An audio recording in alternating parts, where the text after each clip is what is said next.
Hello. Hello, hello. Hi, everybody. Hi. Hello. Welcome on in, everybody. I hope you all are having very lovely Friday so far. Very lovely Femboy Friday so far. Not just any Friday, the Femboy Friday. Very different. Very distinct. Hope you all have been doing good. I did an okay day today. I was a little work was a bit busy. I wasn't able to rest my hands as much as I was hoping to. Work has been a little bit busy the past few days, so my right hand is a little bit inflamed today. So we might take it a little easy on the rolls today, because I did intend to play Esoteric Ebb for today's little bit of variety on this very lovely Friday here. Apparently it's like Disco Elysium. It's like a narrative game with roles and stuff, but it is like a fantasy game, kind of like D&D. And that just sounds super duper cool, because I wanted to play Disco Elysium on stream actually, but it's oh man, I just can't get around to playing a lot of the games I want to play. And like, it's not because I don't want to play them, it's just because I have so much stuff to play and I can only do like 2 solo streams a week, you know? Like, I have so much stuff I want to play in front of you guys. I want to play Factorio again, I want to play Ixion, I want to play there's another factory game I wanted to play. It was like something Workers and Resources, Islanders, Microtopia. Oh my god, there's so many good games I want to play on stream, but I just haven't gone around to it. New games keep on coming out. There's just too many new games. And there's a whole bunch of games coming out in April too. Like Shapes 2 is getting its 1.0 release, and I thought that might be fun to check out again, because we did play a bunch of it over a year ago, so I thought that would be fun to check it out again. And there is something else that also comes out in April, but I forgot what it was. But yeah, no, there are just so many games I want to play, and there's not enough time. Not enough days in the week, chat. So yeah, we're gonna be doing a little variety today, checking out Esoteric Ebb, seeing what's up, seeing how the game's like, and maybe we'll continue it. Maybe I don't know. We still need to finish Mugenics, which I feel like is gonna be another few weeks. Because I do know we still have both of the future areas to go in, like the future alt path for Act 3. We still have to do the Jurassic area, which we're gonna do tomorrow at the very least. So we still have a good few streams of Mugenics to go before we complete the game. So yeah, I don't know if I want to do 2 long running series at the same time or not. We'll see. We'll see how I feel. We'll check out the game. We'll see how I feel, and we'll go from there. Yeah, I also have some other cool stuff to announce for you guys. We're gonna be getting some new sub badges soon. We have the original artist NNK, the person who made our current sub badges with the little pixelated wings. He's going to be working on some new ones for us. So if you have been subbed to me for over a year, you're about to get some snazzy new wings in a little bit. I'll have to keep your eyes out for that. I don't have an exact date for when we're gonna get them, but it's gonna be pretty cool. Also, I have Nacho working on some new emotes for us. These are also gonna be, I think these are gonna be a mixture of emotes for the tier 1 subs, and also we're gonna be moving some of the emotes around.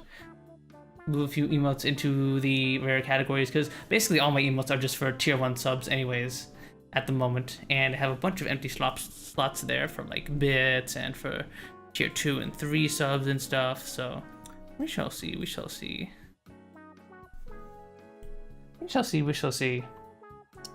But honestly, that's been a lot of this week actually. We're just working on projects and stuff, getting new upgrades for stream. Gonna have some more shorts for you guys soon. Unfortunately, Boop is still not able to be an editor for us at the moment. She's still a bit busy. But Boop is working on something for me though. She is working on something cool for the next time we play a factory game, I think. You know, I'll have to keep that a little secret. I'll have to keep that a little secret until then. So yeah, I got a bunch of cool stuff going on. I got a bunch of cool stuff going on in the background. I can't wait to show you guys. But yeah, honestly, that's kind of all I really wanted to had for you guys today. I'm kind of eepy. I'm kind of like eepy today. Which I don't know why. I think I got some pretty decent sleep.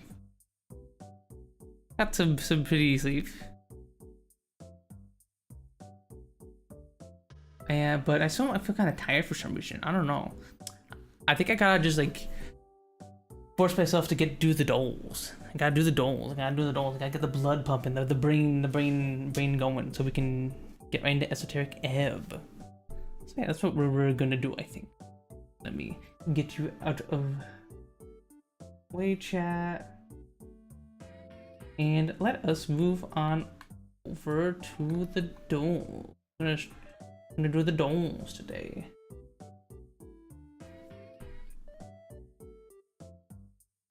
Bum, bum, bum, bum.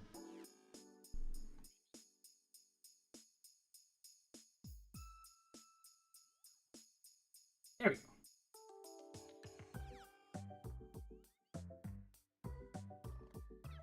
Fix this here real quick. There we go. There we go. Bum, bum, bum, bum, bum. Bam, bam, bam, bam, bam, bam. Sound playing? Are you on random? You better be on random. You're not on random. Here. There we go. Alright, now we can do Scandal. Okay, bonus round. We got curry goat and rice. Interesting. I don't think I remember the last time I've had goat. We also got some barbecue chicken wings. That's pretty interesting for the wings there. They look fairly decently cooked. I'll go with the wings. I'm going with the wings. Alright, what do we got here? Pie, peas, and mash. No, pie, peas, and gravy. Blech. The British classic. And then we got kiwi and sausage pizza. Hi Frozen, hi. Hope we're doing good. Hope we're having a good Friday so far. Alright, I'm going for those mushy peas. Really? Come on. I'd rather try the kiwi sausage pizza than eat those mushy peas. Doing well? Hell yeah. Glad to hear it. Heck yeah. You didn't miss too much, Frozen. I was just yapping about that I'm working on some stuff in the background. We're gonna have some new sub badges soon. We're gonna have some new emotes for you guys, and I'm working on some more cool shorts and stuff for you all. And I'm trying to get around to finish working on that highlight video I've been talking about for a while with the FNAF VR stream. I swear, I'm still working on it. It's just I've just been so busy these past couple weeks chat. I need to get it like cut down and then sent off to an editor, and it's been a little hectic past couple weeks. But I will release it eventually. I swear this. I swear. All right, what do we got here? We got choripan. I don't know what that is. Is that like a kielbasa or something? Or is that ham? And then over here we have an Angus beef cheeseburger with some yummy waffle fries. I think I'm going with the burg. Yep. See, burger meta still going strong, chat. Burger meta still going strong. a black pudding sausage roll with the label cooked into the roll. Yeah, I don't know about this one, chat. I typically don't want the taste of label in my and my freaking sausage rolls. I don't know about you guys. I don't know how your tastes are, but I think I'm good. I would rather eat these mediocre looking fries and that. I mean, that's a fine looking burger. That looks okay. Really, really, really. That burger looks perfectly fine. What do you mean the black pudding thing with the label burned in one? That's crazy. I heavily disagree with this one, Scrandle. Exactly. Microplastics, yummy. I like the flavor of plastic in my food. Alright, we got a toffee apple crumble. I think we've seen this one before. I would try this. I would definitely try this. And we got hot dog with the works. And unfortunately, this picture kind of sucks. I can't tell where the hot dog is. I'm going with the apple crumble. Really? Really? Really? Okay. Okay. Scrandle is throwing us curveballs today, chat. Scrandle is throwing us some freaking curveballs. And I'm not about it. That plane holding all that? Oh, I would not buy this, Frozen. My clumsy ass is gonna absolutely spill that all over my pants. Nuh-uh. Nuh-uh. I ain't getting it. I am not buying this. Nuh-uh. Also, all the fries are gonna be covered in the curry, and I guess if you like dipping your fries in curry, it's nice. But if you wanted them plain, then like that kind of sucks. Like, I'm going with the chicken schnitzel. This looks like a perfectly fine piece of chicken schnitzel. Alright, we got a steak pie.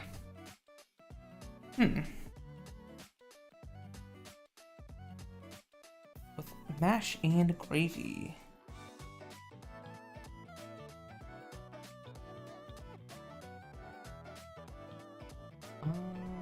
And then we got chips with Nutella again.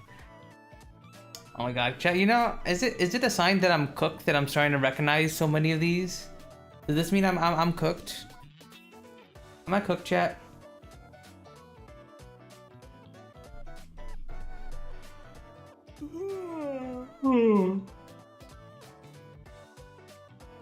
Huge, that one leaves an impression. I know, but hi. Anyone watch Fire Force? No, but the anime looks very pretty. You probably cooked it. Oh, thanks, Noah. You're not wrong, though. You're not wrong. Alright, I'm going with the steak pie, I think. Yeah.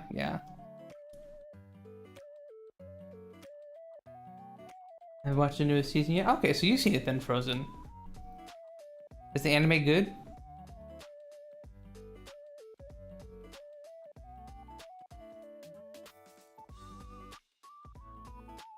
We got pepperoni pizza and pie and mash and gravy. I should catch up. Oh yeah. Need to watch Jujutsu Kaisen first though. Oh yeah, me and T.O. were gonna watch Jujutsu Kaisen at some point.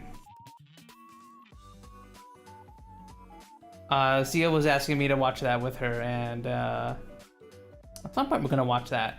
I'm also trying to finish up The Boys before the final season airs this April. Season 3 is really good. The season's good so far. Gotcha. Yeah, I haven't watched any of it at all, so I got a long ways to catch up. But it's only 3 seasons, right? So it's like what, like it's not like it's a long running shonen, so it shouldn't be too hard for me to catch up, right, guys? And yeah, I'm going pepperoni pizza. No pies and mash for me. Alright, sausage and chips. With, I assume this is just ketchup and mayo. Oh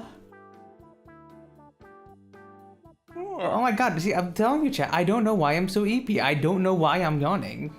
I don't know why I'm yawning so much. I am just a little eager today. Hopefully Esoteric Ebb wakes me up. Like, I'm excited to play the game. Don't make my, like, ignore my yawning chat. I'm excited to be here. I'm excited to play the game. But my body's just like, hey, you're EP now. I've decided you're EP. Yeah, we got sausage and chips with the blob sauce. And then this very bleh looking pepperoni pizza. It does not look particularly good. It looks freshly cooked, but not particularly good. I'm going with the sausage and chips. Yeah, I figured. All right, we got bratwurst with grilled bread.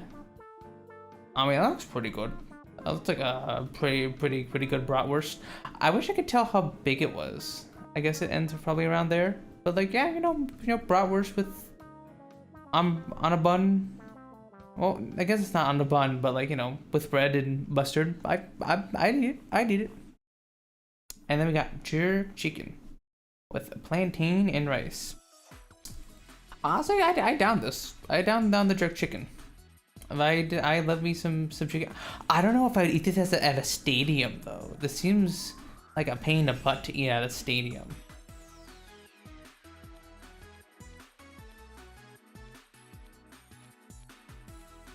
You guys watch Hellsing? I've watched Hellsing abridged, but I've never actually properly watched the anime.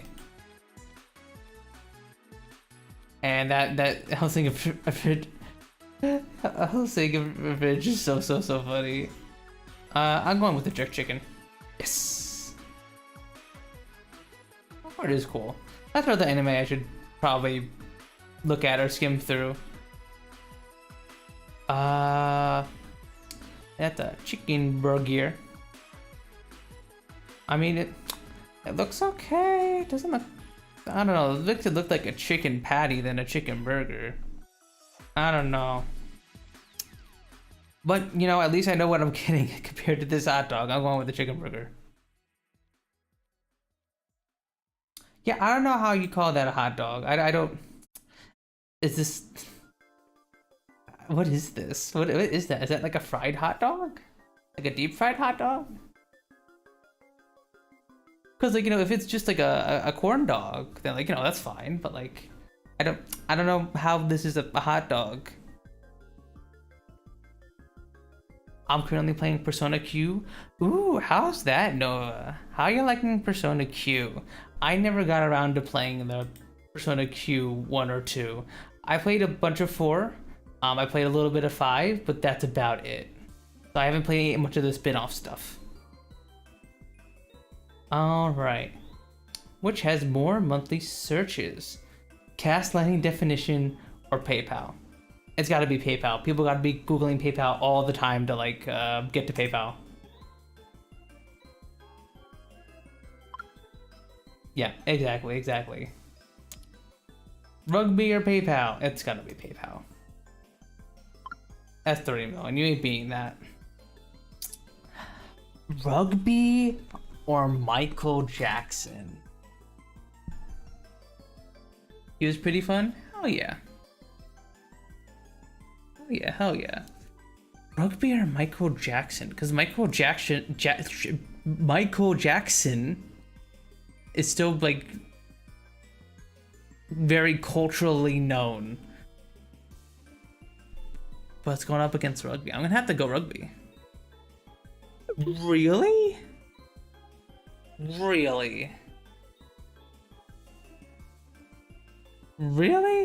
Michael Jackson still, like I know Michael Jackson's still alive, but, like, does he, like, do anything? Okay, damn, I guess I'm just stupid here because no one else got that wrong. I am a dum-dum. I have the cultural knowledge of a Neanderthal. Maybe Seal was right when she calls me Neanderthal husband. Alright, which has more monthly streams? Kid Cudi or Daft Punk? I don't know who Kid Cudi is, but I'm guessing Daft Punk. Okay, nice. Unfortunately, it's gotta be Kanye West. Yeah.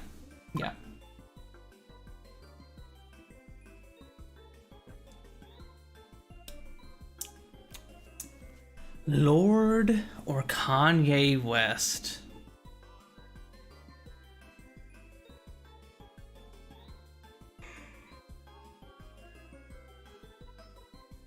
I don't know.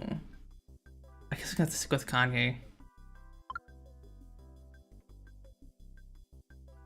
Wolfgang, freaking Mozart. Okay, it's gotta be Lord. Hey, 7.5 million for someone who's been dead for well over a century. It's pretty good. Also, I think McDonald's is making me sleepy, chat. I had McDonald's before stream. I got a large fry and 10 chicken nuggets. I think McDonald's has put like some kind of sleeper drug in their chicken nuggets, and it's knocking me out. Who has more monthly streams? Lil Uzi? I don't know who that is. I'm going with Zendaya. Yep. Yep. That's about that's better than what you normally do on Spotify streams. Alright, which has a higher rating? The Power of the Dog.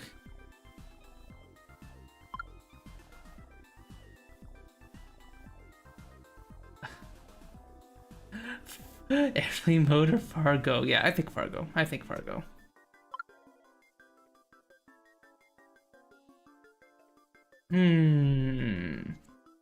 Fargo or Fast and Furious?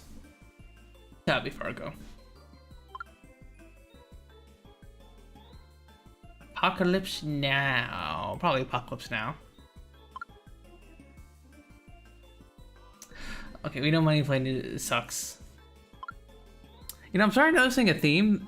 A lot of these airplane movies kind of suck. Sailor Moon Eternal, yeah. The Truman Show, probably The Truman Show. The Adam Project. I don't know what that is, but I'm something with The Truman Show. Eternals, the Adam Project. Eternals was very mid. It was very eh. I actually watched that one. Chat, I'll be honest, I don't think I can remember any of the characters' names from that movie at all. Or anything significant from it. It was an incredibly mid movie. And that was like definitely like when I felt as someone who had watched a lot of Marvel movies with my family, like we'd watch them together every time they come out, and that like Marvel was like on the downhill. This Scabby's gotta be better than Eternals, right? Oh, we almost got all 10. Dang it.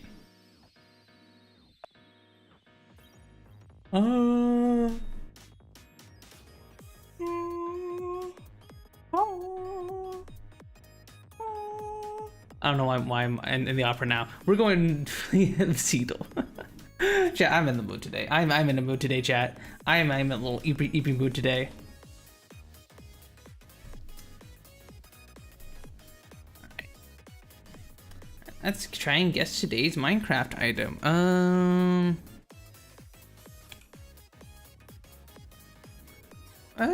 We can do a beat.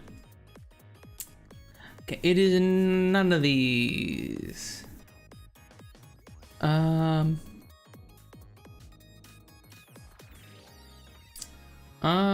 Goat horn? Stack size of 1.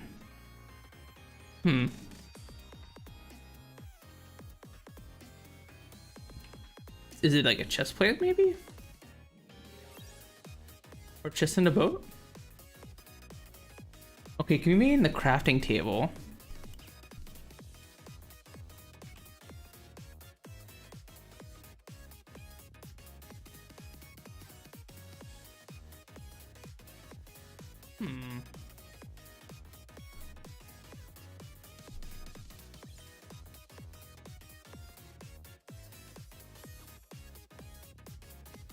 Bucket of aquatic mob, maybe? Oh no, I'm stupid. It's not in that category.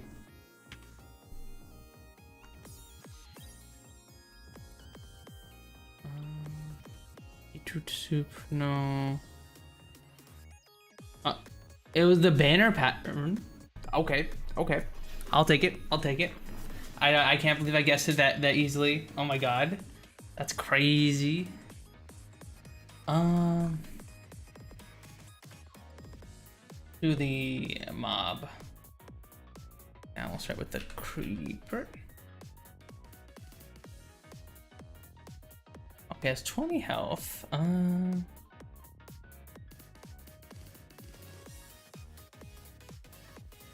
Maybe the zombified piglin? Okay, it was a zombified piglin. God damn. Holy shit, we are doing super good at the MC roll today. Oh my god. Let's do the block. Is it they're just gonna be I'm gonna get this one real quick too.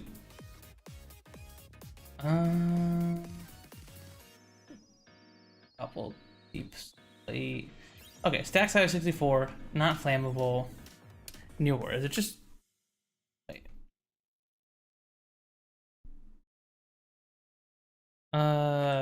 Glass? Tools any.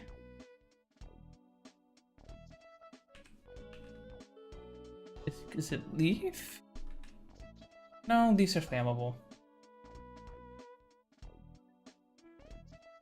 These are flammable. I don't know what this is, but I'll put it on there.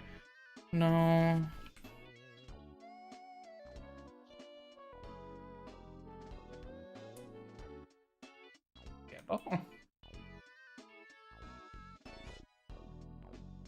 Okay, so it's newer than 1.17, but later than the pre-alpha.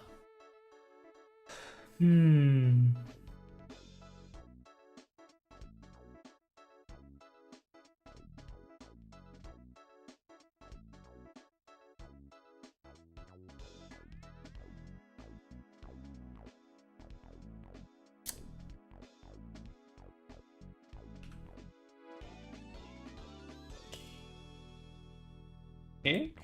No, it's XI64. I'm stupid. Give me the version hint. A 1.0 release.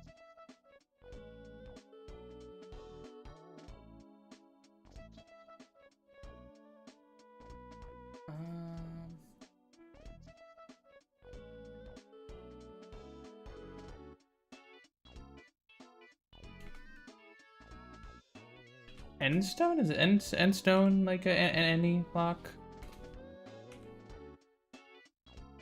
No. Beep beep. Beep beep. Hi Rust, hi. Beep beep. Hope you're doing good. Hope you're having a good Friday so far. Thank you for the beep beep. You helped wake me up. I'm trying to fight the food coma. A freaking food coma because I just had McDonald's before stream. I had a bunch of chicken nuggets and now my body's like, it's time to go to sleep. And I'm like, no, we gotta stream. Hi. Okay, so we're looking for a block that was released in 1.0. It's a stack size 64. It's for any tool. Okay, wait, no, so it's similar to a stone. Is it like what is it?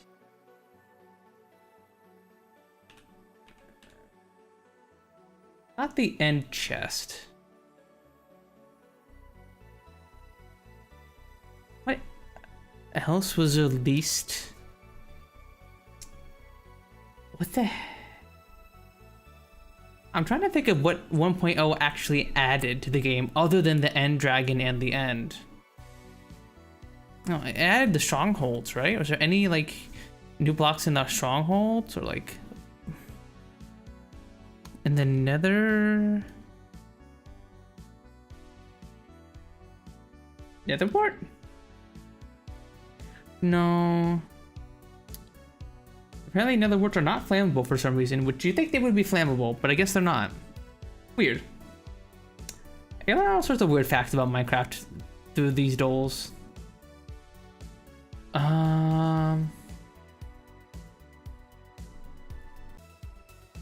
Okay, it's not a full block either. What's a...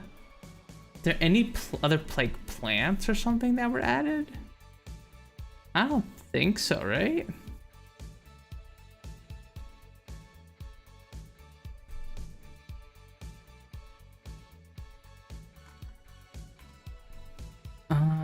Because carrots weren't added yet. No. Definitely not a cactus.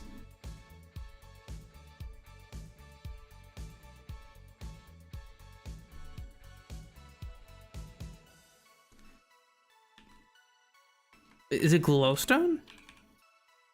No, that was alpha.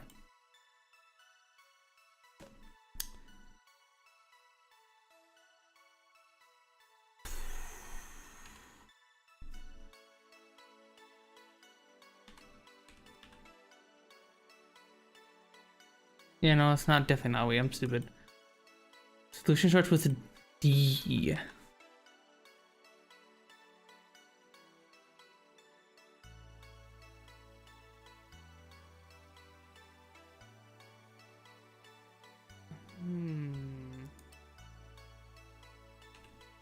What could it be? I'm like completely stumped, chat. I am completely stumped. A door. The dragon egg? Really? The dragon egg. Oh. I forgot that that's a block. How could I forget about the dragon egg, chat? Ah, I'm dumb. I am stupid. Although I'll be honest with you, I don't think I've ever tried to light a dragon egg on fire. So like the hint about it being flammable, and the fact that it has stack size 64, is not something I would have thought about. All right, we can do the crafting bee. We can do the crafting bee. All right, what do we got? What do we got? Got some wool. So we'll make some carpet.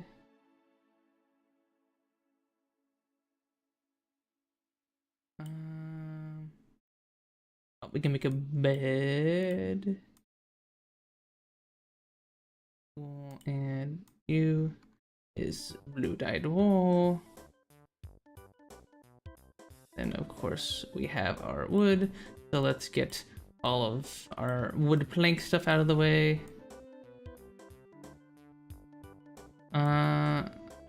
Chest, boat, bowl.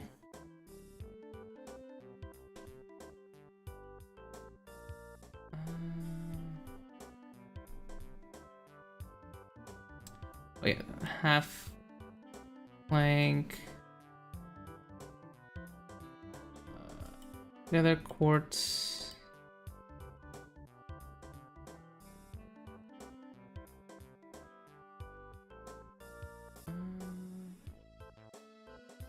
You and stone.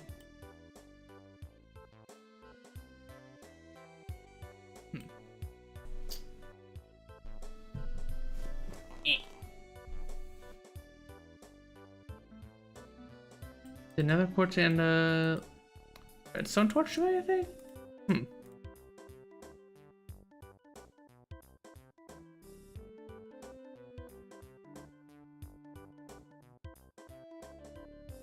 Oh no, this is gonna be the thing where it's like, okay, got the chiseled bookshelf.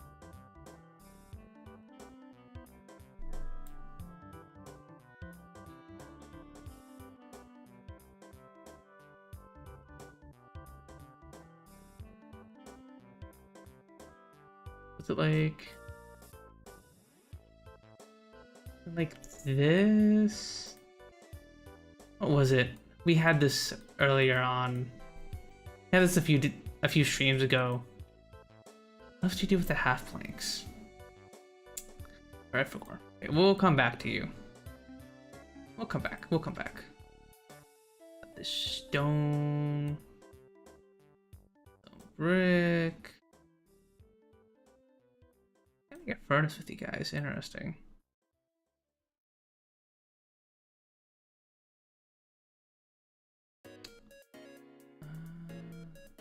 Upstairs.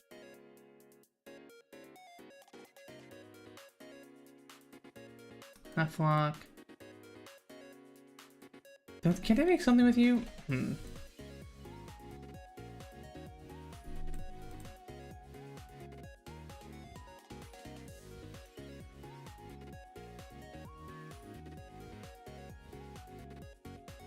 What do with the redstone torch, chat? You got any ideas, chat? Any ideas? What am I missing, chat?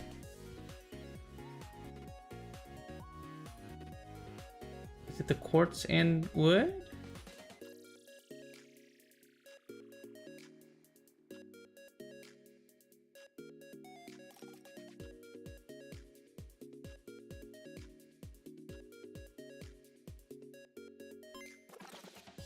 What am I missing, chat? I can actually use the help. My brain is working at half the capacity it normally does, which is actually not that much, but it's even worse now because I'm all EP because I'm fighting my food coma.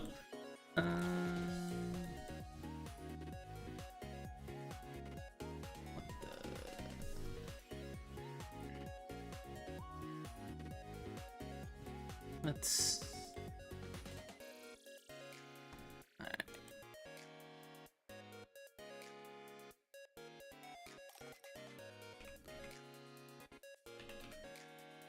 Alright, that's it. I'm going to the wiki. I got this one, the redstone device. It gets 3 redstone torches, quartz, and a stone. Okay, I'm not going to the wiki yet. 3 redstone torches, quartz, and stone.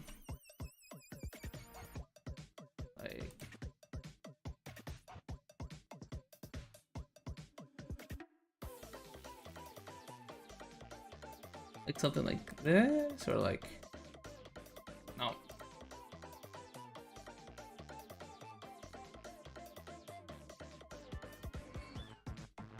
One redstone device.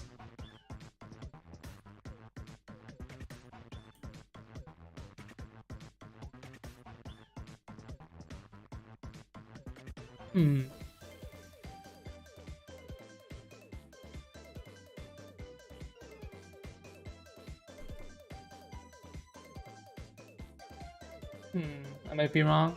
Okay.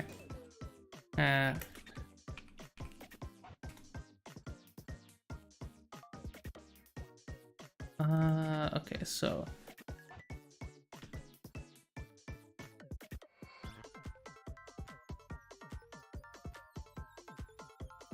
let's see what we have here for stone. Ah, okay, you were close. You were right, Frozen. Okay, so it is 3 stone on the bottom. Torch, torch, torch, torch. There we go. And now it's time for the half slab. What do we do with the wooden slab?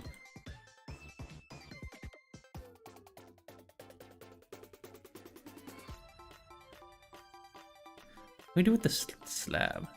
Okay, I keep freaking forgetting about the freaking barrel.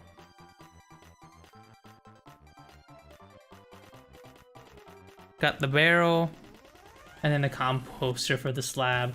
I keep forgetting about these. I've never used these. I keep forgetting about these blocks that just didn't exist while I was playing.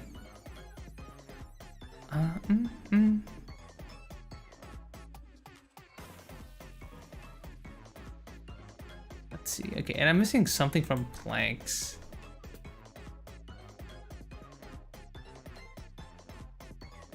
Oh, the plank door probably. The door. There we go. I'm stupid. I'm stupid.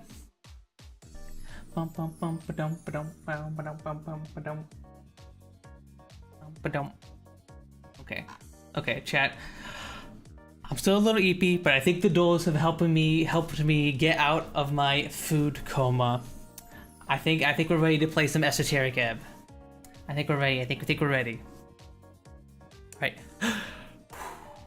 Body, wake up. We got a game to play. We got some gaming to do. Now's not the time to be EP.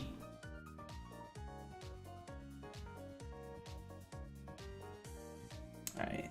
But yeah, let's boot up the game here, chat. It's time for the main event. We're going to be checking out a game called Esoteric Ebb. It's supposedly very similar to Disco Elysium, where it's a narrative-based game where you walk around and stuff, and you have to, and you like talk to people and stuff, and there's like dice rolls involved in like the things you say. So it seems pretty cool.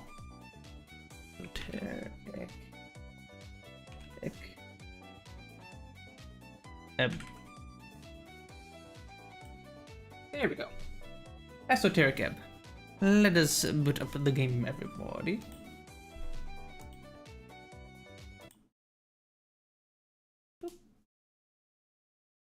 And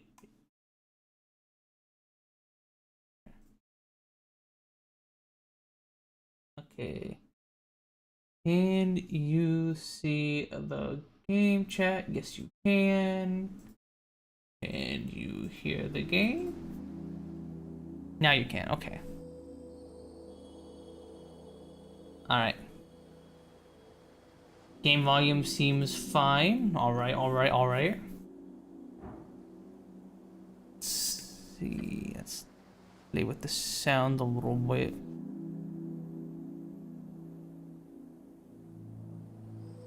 Volume down a little bit. Alright, does sound fine, chat? Everything sound a-okay?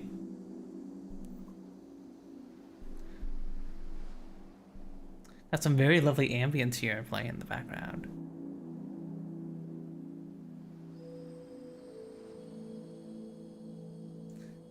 Alright, we should be good. We should be good to go. Alright. But yeah, chat, as I was saying, this is Esoteric Ebb. It's a kind of narrative game thing that is similar to Disco Elysium, but it is very much reminiscent of D&D, where it's a fantasy world, and well, I guess as you can see, we're making a character kind of. Okay, so we have our 6 stats, which is literally just the D&D stats. They're the exact same stats we have in D&D. Okay, what do we want to play? What kind of character do we want to play? Let's have a look at all these. Every shepherd knows the song. It bellows up the river. Earth lives in that sliver of land. Strength measures your natural bodily prowess alongside testosterone to fuel the mindset. As a man, it is only proper for you to hone your figure and capabilities. But why? The search for meaning is as vital as the struggle towards competency. Luckily, you already know your cause. To protect the innocent, to lead the weak, to sacrifice until you have nothing but your bones hit the pavement, to literally die.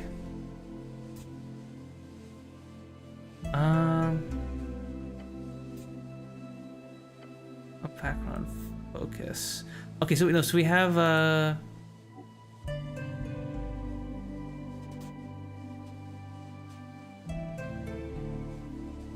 so is the cleric our character? I think that the cleric's our character. Let's see, we got Dex here. Dexterity measures natural reactivity, balance, and poise. The haste in which you express a witty remark or notice a nervous glance. And of course, your ability to gracefully avoid the consequences of your actions. It's all about risk versus reward. It is that feeling of self-preservation when everything falls apart around you. To grab as much as you can while the grabbing's good. Progress towards a new future full of freedom, so those who look for themselves can prosper and survive. I promise you no one else will. Okay. Constitution measures natural stamina, both mental and physical. It's how much you can take before going down. The world is harsh and unforgiving. It will beat you to a pulp with words and sticks. So listen to your gut, the instinct that kicks in when you're standing at the pit. It is the voice that speaks nothing but bodily truth. Every choice you make, every emotion you accumulate, you trace back to the lower half of that stomach of yours. Follow it, retain the morality of fleshy logic. Simple, easy, truthful. Then we got intelligence. Measures your ability to recall, store, and process information. It is your logical receptacle and calculator. It is only proper for you to hone this pulsating mass within your skull. But why? Simple. Pure, unadulterated ego. Knowledge rules the world. So too shall you one day lead the weak. Bring your genius to the masses. They do not bow, they do not deserve you. You know everything about the past. Therefore, it's only rational that you will truly know the future as well. Wisdom. Wisdom measures your awareness, intuition, and ability to understand the world around it. To feel it. You may not know why, but meeting the gaze of another grants you an empathetic bond with her wants and fears, her dreams and hopes. You can read people, for good or bad, and pick up details others will pass by. It is your belief in the heart of all folk, to give and share with what you have, and it's completely and utterly selfless. It is the only true road to redemption. Gods only know how hard to try. And then we got charisma. Charisma measures your eloquence, confidence, and ability to navigate social situations of any kind. In short, it is the force of your unkempt personality. But they don't need to know that. Smooth talk your way to any position of your liking. You can be affiliated with any known faction or thought. Reality is molded around your will. Like a chameleon, become a social operator. Because anything you need to make everyone finally love you. And then we have backgrounds. Chaos Kid, mom was around a lot, so to keep you out of trouble, she forced you to get a post-school job. Still defies to sell a newspaper. More enthusiast. Spending time alone in the city, you have to end up at the Darwin Library. Trained history of George Realm was a constant companion to you. Use milk. Hi, Seki Lucky. Hi, hi. Hope you're doing good. Also, I don't have any milk. I don't know what you're squeezing. Crowd pleaser. Little weirdo.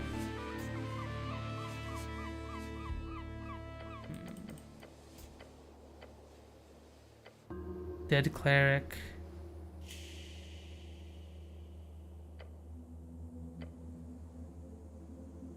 Mary scribe.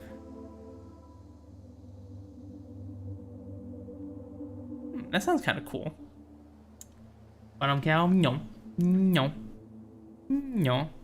Also, first I need to lower the music volume just a little bit. Lower all the volume a little bit. There we go.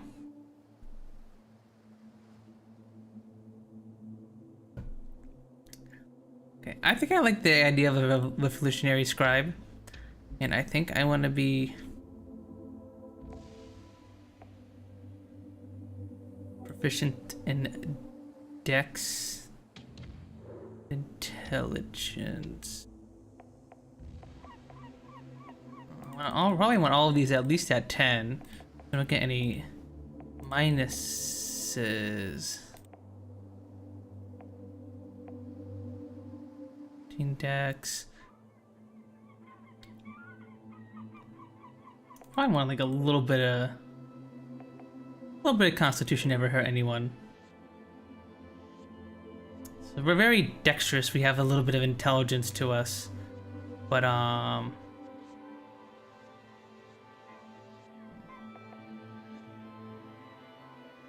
maybe we don't have much charisma. Maybe we're a little bit of an awkward person. There we go.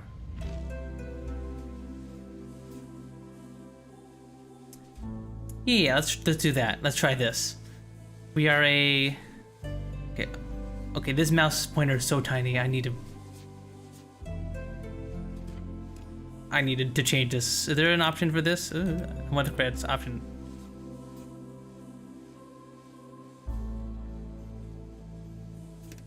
Okay, never mind. I can't change the size of this cursor. It's so tiny.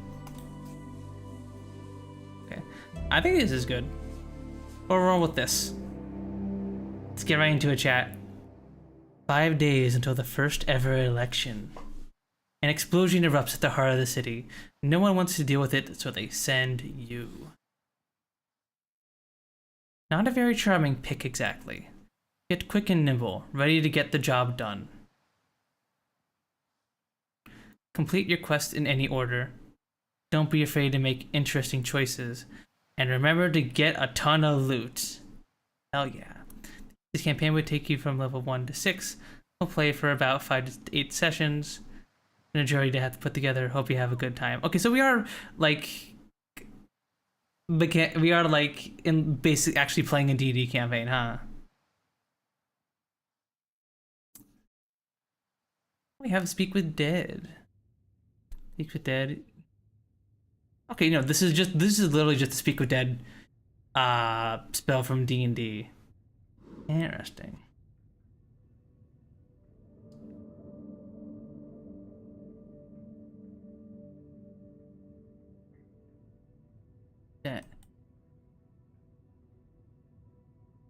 Your truth and nothing else, a voice declares. What is your name? Ragan. Your name is Ragan. Okay, so see, this is what we mean. I meant by it's a Disco Elysium like chat. Events will happen, and there's going to be dice rolls for whether our character passes and fails them, and the story kind of changes based on that. Like we tried to pull do like an intelligence check here to remember our name. Ragan, is that it?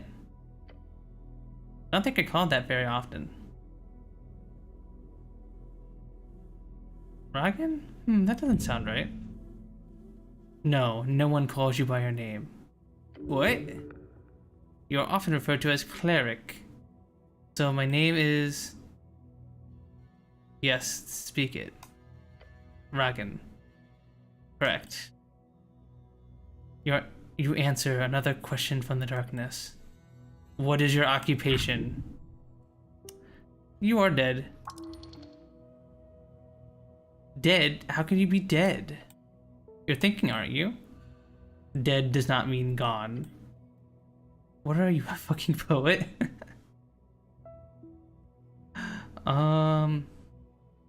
Look around. It's more than darkness, it's nothing all around you. It's an occupation in this context. This is for sure about your job.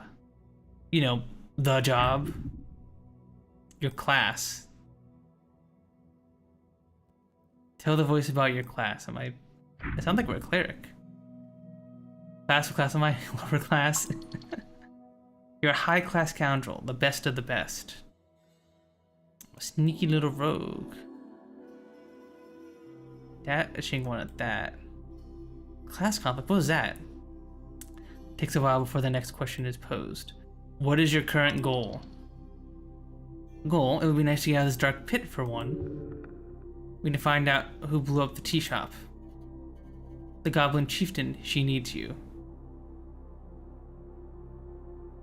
Tea shop exploded? Unfortunately, yes. That's not good. I like tea shops. Yeah, tea shops are lovely. They are lovely. Oh, this would just be... Maybe you may need further on tea shops at a later date. There's a question you answered. Your goal is... to find the goblin chieftain? You know it to be true. No reply. No feedback. The voice asks, what is your political affiliation? The question strikes your entire consciousness, suspending it spinning. It is the Asgalist. Yes, they are decent. Possibly. It is the duty of the powerful to lead. That is you, no one else. We've moved beyond the bounds of dictators. We are free to make our own choices thanks to the revolutionary free striders. Elections are exhausting. It hides in the back of your skull a fact that you are bound to be a nationalist. This frightens you, the pressure. Well, the free striders. You know, I'm curious what I have to say. Actually, I'm apolitical. Perfection. No one can get mad at you, and everyone will love you. Perfect, perfect. We just don't have any opinions. No one can be mad at us. The voice is fading. This is the end. The final question. How did you die? Drowning in the river. Now's your chance to break free. I am not dead. I'm not dead! Ah!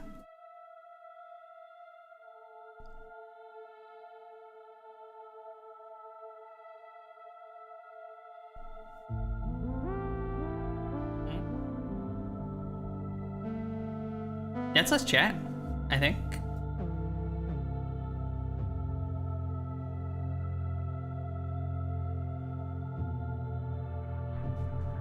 Sound designed by Isaac Johnson.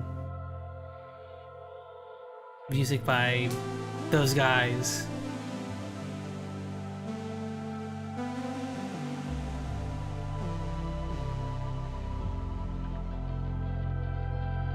Artwork by all those people. Programming by T.O.S. and Algar Stopwatch.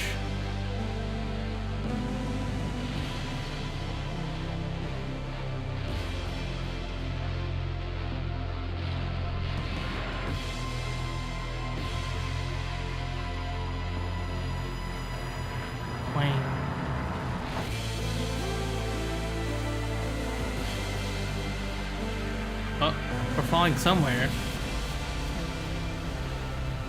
Esoteric Ebb.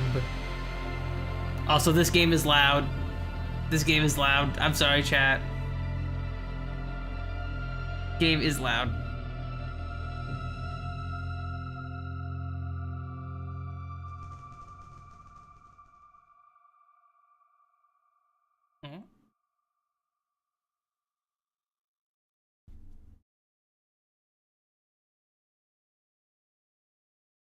We're awake and there's a bunch of apples around?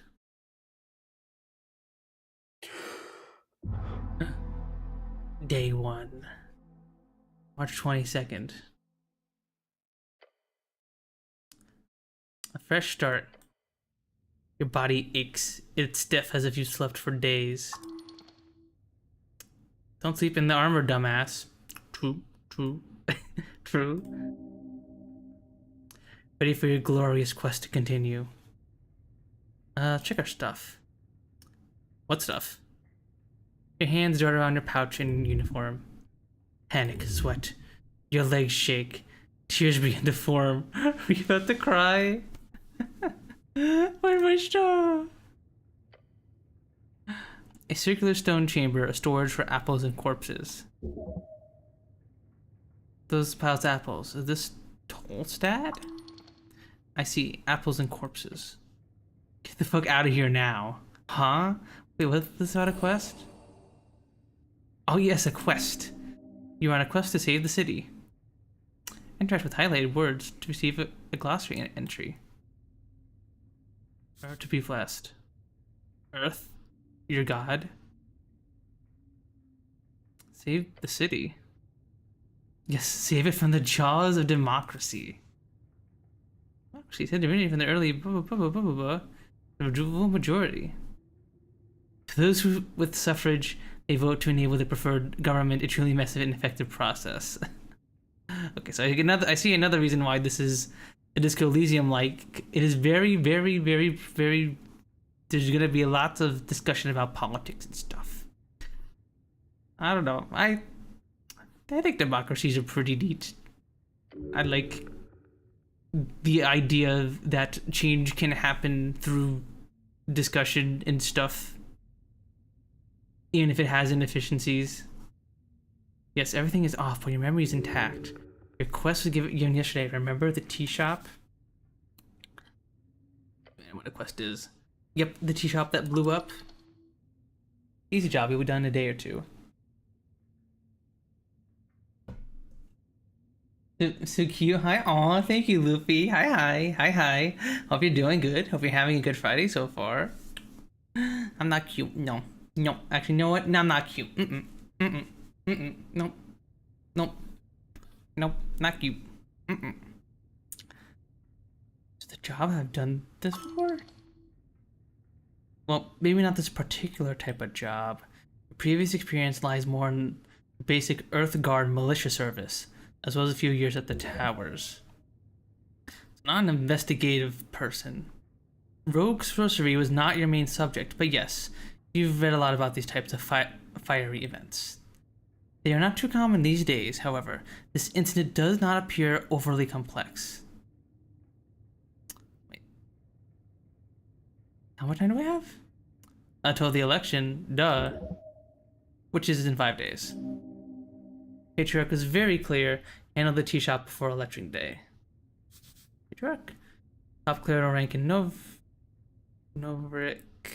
Different from Lord Patriarch. The traditional administrative leader of the city. About a dozen men currently hold the rank. They manage a section of clerics each at the towers. Okay. Which honor this request and complete this quest. Timely advances when you make new choices in dialogues. Okay, yeah, so we just gained a minute there at the bottom left chat. I mean the bottom right. I'm stupid.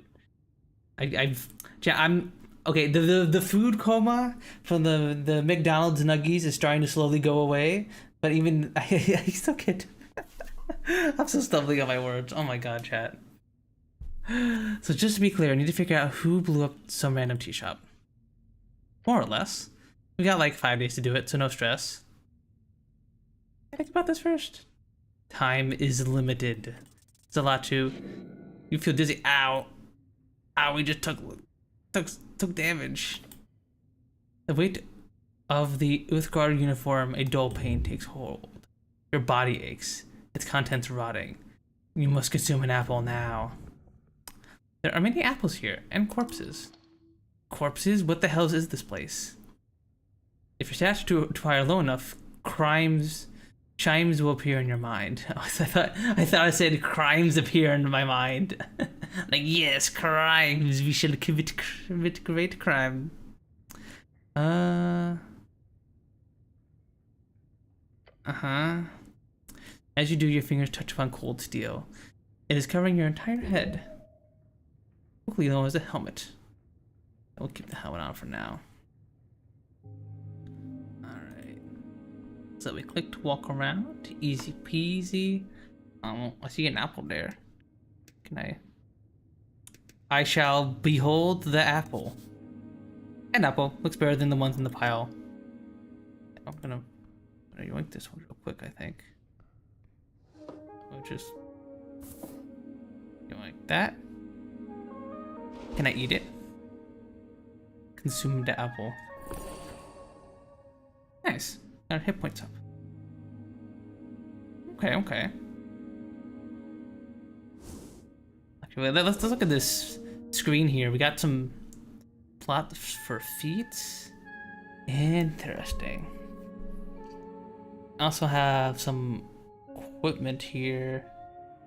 Interesting. This is more in depth than I was thinking, because I know there was like a sort of like a stat system in Disco Elysium, but we got like equipment and stuff.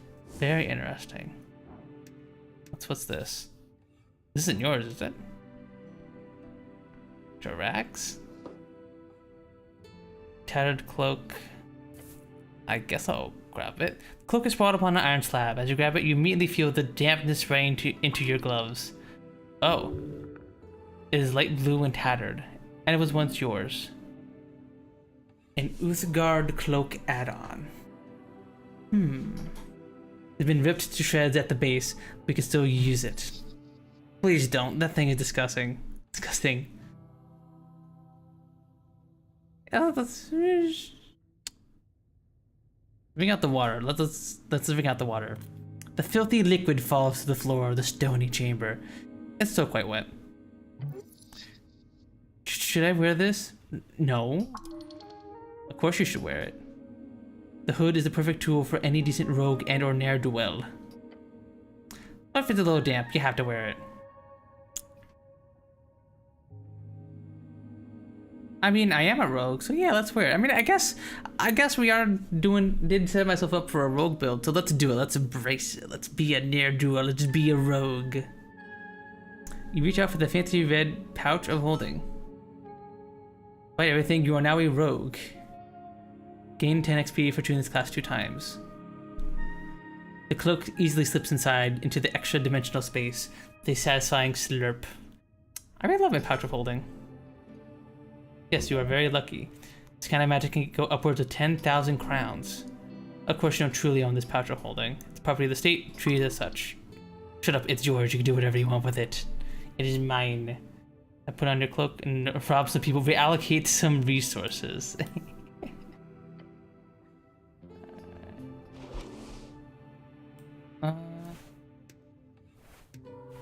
Yeah.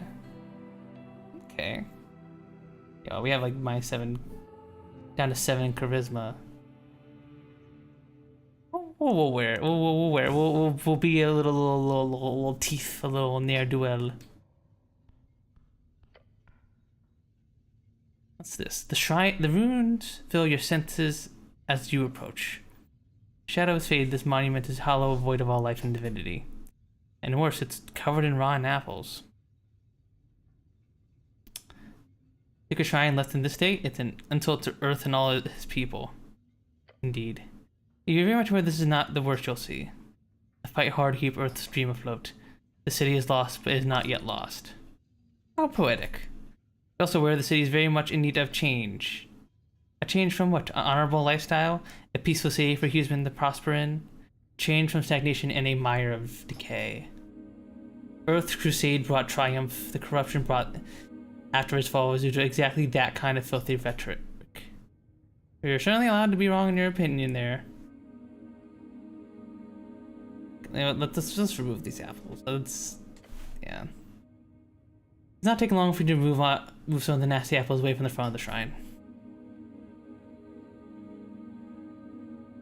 Can I pray here? To what exactly? Earth, of course. Yeah, let's pray to our god. Let's pray to Earth. You may pray as you wish. There's an integral element to it that is underappreciated. Are these rare? No, you'll find more shrines like these all over Norvik. Norvik, your home city, founded by your god towards the end of the Coast War, it is built upon several layers of ancient ruin. Alright, let's kneel and move on. Shrine towers over you. You feel small. Cast spells must first prepare them at shrines. Prepared spells can be cast when the cleric has a reason to do so, either in or out of dialogues. Each cast expands one spell slot of the corresponding level. Here's some spells. Okay, we have Cure Wounds. And that's it.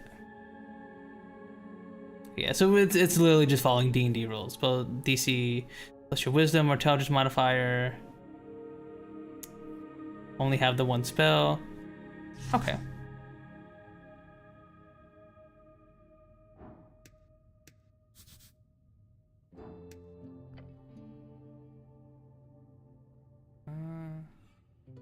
Can't I heal here through divine assurance or something? Not precisely. The gods not usually grant divine interventions from minor injuries. Do you think they care? If you want healing, you have to do it yourself. The power channeled through Earth? Yes. Calm. Is it really channeled? The guy's dead. Faded. Gone. You're most likely simply handling some esoteric leftovers. Smudged on the strings. Let's try a prayer of healing. Okay, we got -3 to the DC because we moved the apples. Oh. Failure. You focus your mind on Earth symbol. It's his red eye. You recite a few words of remembrance before you sense the channeled strings around the shrine. They converge upon you, mend you. Oh, that's something. I'll take it. Sure is, but you sense there's something you've missed. What are these words? The one you learned at the towers. Towers, or the clerics. Okay. Let us pray. Staring at the chiseled monument to focus your mind. Take a deep breath and begin your prayer. And tranquility. Let's go to put your class. Identity's not easy. It's everything from fashion to home life to street. What you choose might be the first step. Choose wisely. Good job. You might go through the basics of what you know. The tea shop was destroyed in the middle of the day. Minor injuries were reported. Your goal is to enter the tea shop and investigate it properly. That's it. Contemplate the election. First election, your vote won't matter. Your vote will be the most important of all. Ask those around you what they will vote for, and you might find your own voice along the way. Return here? Okay. Talking to yourself, huh? You must be a lonely guy. Grr. Get out of here, Charisma. Get out of here. Get out of my mind, goblins. Alright, we're done here. I'm done talking to the mind goblins. Let's talk to this dude over here. A guy. Looks indecisive. Yo. You approach a shambling man by the apple pile. He does not acknowledge your presence. He is unaware of you. Greetings, citizen. Glancing under his hood, you catch a blank expression spread upon a dried face. This is a dead guy? Damn. Try not to get bit. Most likely. What is your name, sir? He does not even turn to look at you. Trying something here, smartass? This is a reanimated corpse. Should I defeat this zombie? Yes, it is only just. Undead are not allowed in Norvik. Attack the... Okay, I attacked the zombie. Yes, deal with this foul creature. Encounters are turn-based conflicts where each participant takes turn in rolling dice taking actions. During your turn, you're able to perform one dice actions will cast one spell of your choosing. Order is determined by initiative roll. The Shambler get a jump on you now. And I rolled in that one.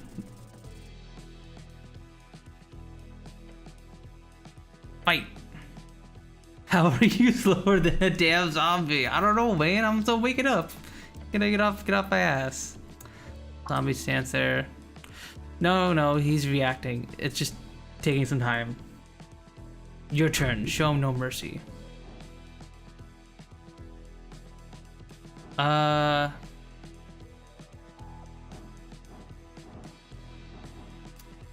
Shove him.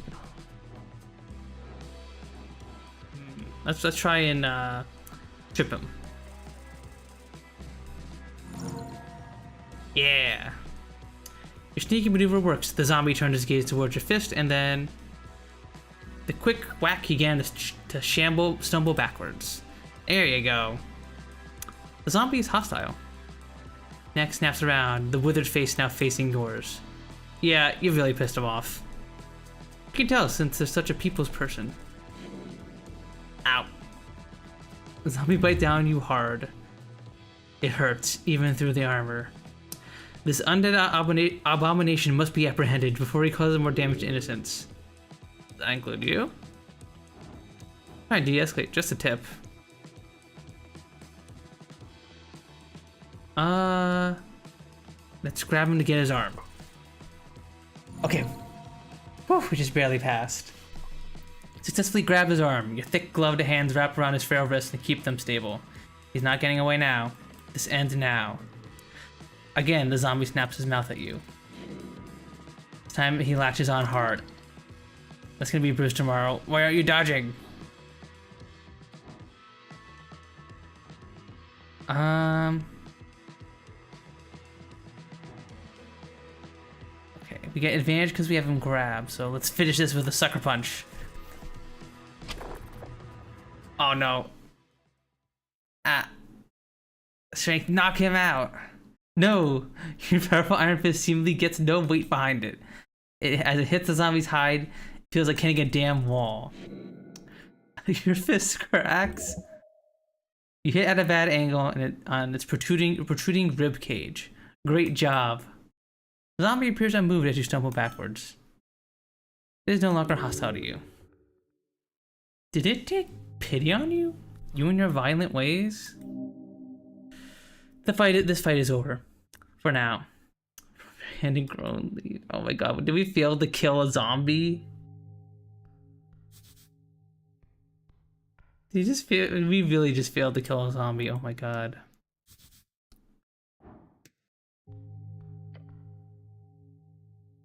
Can we eat up some of these apples? Apples are good for you. These apples are not in pristine condition. Can I eat my way through this pile of apples? Not really a question of could, is it a question of do you have the time? You are not capable of carrying such a tremendous burden. It would be greatly beneficial. And I waste your time here. At the very least, don't eat the less fresh ones.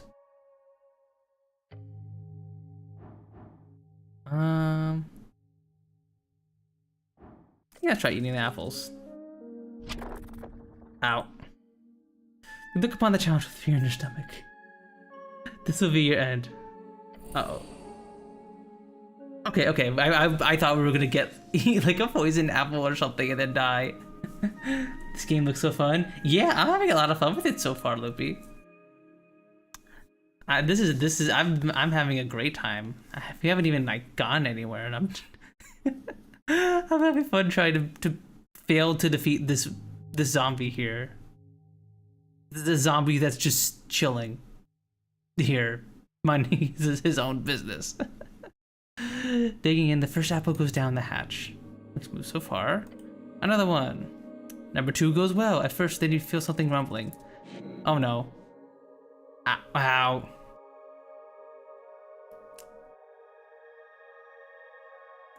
Wouldn't it be funny if we ate a third and then we died? Ate a third, a rotten core, and something hard. Yeah, that was a mistake. Oh, we're doing death saving throws?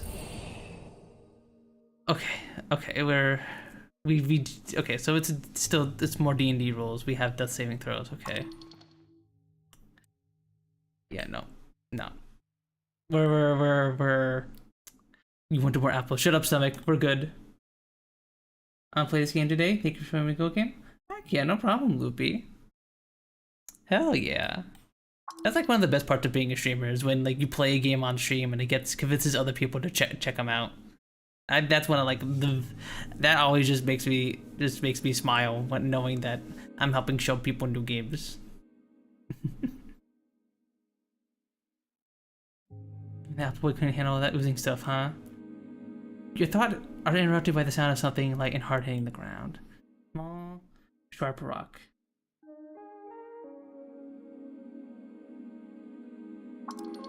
Shiny stone, that's a decent loot, take it. This must have fallen to the pile of apples at some point. The highly esoteric object. Weird way to describe it, but okay. Gained item, Shard of Jor. As you weigh it in your hand, a tingle shoots up your arm. Ooh. Esoteric. A shard. It is connected with a string. These rare shards of Jor can be consumed to unlock failed ability checks. Ooh, that's cool. Let's ignore the thought. Okay, let's step away from the pile for now. Also, thank you already emote, Loopy. I want to play this, but I should probably play Disco Elysium first. I was thinking about playing Disco Elysium on stream. Only problem is, like, from what I understand, a playthrough of Disco Elysium is like, would be like another long-term game. And as I was saying earlier on stream, there's just so many good games to play. I don't have time. I don't have enough time to play them all. So I kept pushing off playing it, and then eventually I'm just like, you know what? I'll check out Esoteric Ebb. I'll give this game a look. Let's eat this apple.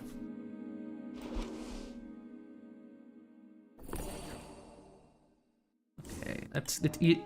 Can we pray at the shrine here and heal up again?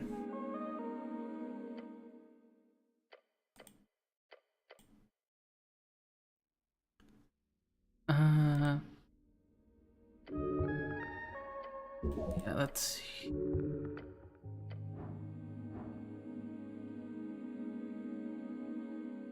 Yeah, let's. Okay, no, I have to spend the shard to try and heal again. Okay. How do I use my spells? Cast Cure Wounds using a first level spell slot. Yeah, let's do that. Okay, 5 hit points. Let's ignore the zombie for now. Let's grab this thing here. Shield of Faith. Ooh. Can I equip it at the shrine here? Or is it just a scroll? There you go. What does Shield of Faith do? What? Oh, okay. So I could have casted that before fighting the zombie and reduced how much damage we took. Okay. Here, what's in this urn? Sense. I'll take that. It's a corpse under a blanket. Maybe there's something we can loot from it. Ooh, we got some money. Got the apple. And we'll eat the apple. Yeah, it's pretty long. Yeah, that's one reason why I wasn't sure if I wanted to play it. Another thing that I was afraid about playing with Disco Elysium is that I would deal with a lot of backseating, which, like, I completely understand, because I back when I was like younger, I was one of those people who would watch others play games like Undertale and Deltarune, and they'd be like, "You should play the game this way so you can see all this. You should be nice to the monster so that way you could get the pacifist ending so you can then do this and blah, blah, blah, blah, blah." And upon reflection, I was kind of annoying, and now that the roles reversed and I'm the streamer, I now despise people like I used to be. I'm like, oh, why can't they let me play the game? This is about, why can't they just let me experience the game how I want? Grr. Although I do understand that perspective still. Like, you want to make sure the streamer enjoys the game as much as you had, so you want to tell them about it so that way they can get the same exact experience, right? So that they can get your ideal experience. but now as that I'm a streamer, I'm like, oh, I think it's better and more interesting if I play the game how I want, which is one of the reasons why I played Esoteric Ebb, because it's not one that's super duper old. Also, thank you for the follow. P_VT. Thank you. And that's one reason why I wanted to play Esoteric Ebb, because I wanted to play it before it was super duper dated, and a bunch of people were like, you should play the game this way. Although, to my understanding, the game's been out for a few weeks, so there probably are people like that already, but yeah. Yeah, I thought this was a good Disco Elysium like for us to check out. Let us behold this. A very important piece of paper. A voting card. A scuffed voting card was made out to Ragnar Hemlin. It's from a dwarven office for some reason. Someone has checked in all 5 parties on the list. You need to bring this to a polling place on election day if your voice is to be heard. Pick up the surprisingly thick piece of paper with a shaking hand. The card has been slightly torn and has clearly been drenched at some point. On top, it says Ross Court in big, bold lettering. 5 days remaining. Let's look at the list of parties. Nationalist, Party of Norvik. Free Strider, Revolutionary Party. Asgallist, Workers' Party. Agrarian, Rural Party. Arcanist, Party of Magic. And finally, the last box doesn't say anything. This is where you can input whatever you want, or just leave empty for a null vote. The box next to each party is filled in with a smudged checkmark, including the last empty one. These all the parties? No. There are about a dozen other large parties in Norvik. Most have been subsumed over the last few years, such as the Civic League of Progressives, the Torch Union, Order of the Scales, Unionist Party, and the various guild parties. Which I need a drink. Streamer, you should play the game how I want. I know. I said I do understand the mindset though, because like you just want to share that same experience with another person. You want them to have the ideal experience, but sometimes the fun in playing the game is not doing the ideal experience. It's kind of stumbling around and seeing what happens. Because like I'm sure tons of people probably beat that zombie when they tried to fight him the first time, but now here we are just stumbling around trying to figure out how to get past him, or heck, maybe you don't even need to bother with him anyway. Like the journey is fun when you're. I've learned to appreciate the journey of just stumbling around and figuring stuff out on my own. Okay. Good to know. Let's see. Can we go up this way? Spiral staircase, ancient architecture. I guess we could just lay the zombie down here. Oh no. Excuse me. Viskin's lair. Good morning, cleric. Oh, so we know this guy. Yo. The pale man sits hunched over a stack of forms, busy at work, his pencil slowly filling out line after line. On the top paper, you see an icon of a serpentine drake.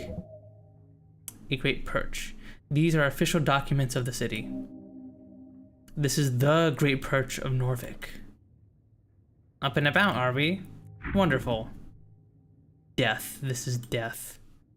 I am Viskin, a local entrepreneur and proprietor of this lich house. It appears you don't really belong here, but if there is anything I can do, cleric, just let me know. Cleric, servant of a god. Yeah, okay. He smiles at you. You love him. I love you. I'm sorry. He lifts his head, giving you his steel expression. You want to declare your allegiance? I serve Lord Viskin. Yes, we shall serve the man who brought us from the dead. The pale man smooths out his robe, not even looking at you. No, get up. Yes, sir. You have others to serve, not me. Okay. Okay, let's get serious, chat. Did you just save my life? He puts down his pen. Your life is your own. You owe me nothing. However, afraid to say you've been through quite the turmoil, cleric. Tell me everything. Of course, it must be so confusing. To tell you the truth, some fishermen brought you here last night. They'd caught you in their net, took you for a corpse. Not that I blame them, you weren't exactly in prime condition. How did I end up in a river? Not a river, the river. I'm afraid I couldn't have much to tell. I mean, I don't have much to tell. Perhaps you fell off one of those bridges to Tolstad? There are 7 bridges over River Tornsa connected to Tolstad to the rest of the city. I would never fall. Must be an assassination attempt. How awful. Who are these fishermen? River Guilders, I believe. They do not look like poachers, so my guess would be that. Find them. They hold the truth. Where can I find these fishermen? What was your question? I did not ask for their names, sorry to say. Perhaps Waterlane? That's just a guess. Either that or the local tavern. I hope you find them. So I am, in fact, alive. The pale man stops for a moment. He looks you up and down. Yes. I believe you are. Alright, I have some other questions. DC 32. Figure out what's weird about this guy. Okay, so we need to roll in that 20. No. You glare at the pale man, who keeps working on his documents for approximately 2 minutes. Eventually you feel stuck in your own thoughts. I don't mean to imply I know more than an honorable Earthguard member, my good cleric. However, you must clearly have more important things to do on a day like this. He's correct. Maybe we can get back to this later. Some dice checks are locked on failure and can be attempted again later. These checks are unlocked on a long or short rest, or by spending shards of Jor. But a roll with a very high DC should probably be lower before attempting again. There's a zombie in your basement. Oh, how quaint. No, an undead abomination right below. I understand. Closely connected to the city below, the undead seemingly wander as they please. Quick movement in the lower left cheek. His expression actually changed. Don't trust his words. However, I will take this up with Lady Sageleaf. I pay good crowns for HWBT protection.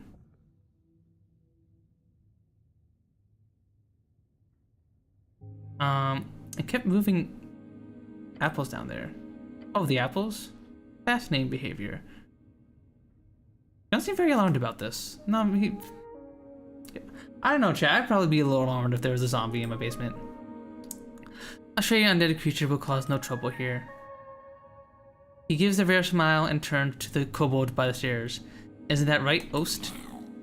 Yes, master. Okay, wait, no, I actually don't believe you.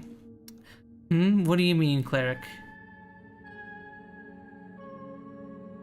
You're doing something weird here. I don't like it one bit. I sincerely apologize for putting you in this situation. It is my neglect that led to this undead creature entering the tower. I'll make sure to tighten up security in the future. No, this isn't... Ost will do a clean sweep of the base this evening. Get ready. The kobold gives a screechy yell, yes, master! I will also make sure to report this to both the HWBT and the militia. You're clearly doing something shady here, so... Of course, I'll be sure to ask for a thorough investigation by the PGC. PG. If there are any end coming about my business here, it shall be uncovered and unveiled. Holy shit, he just keeps going. Thank you very much for service, cleric. With a great man like you, that the city still stands. I'm sure such a good word of your... I'm sure a good word of your patriarch will assure a promotion of some kind as well, especially with the great work you're doing on the tea shop. This.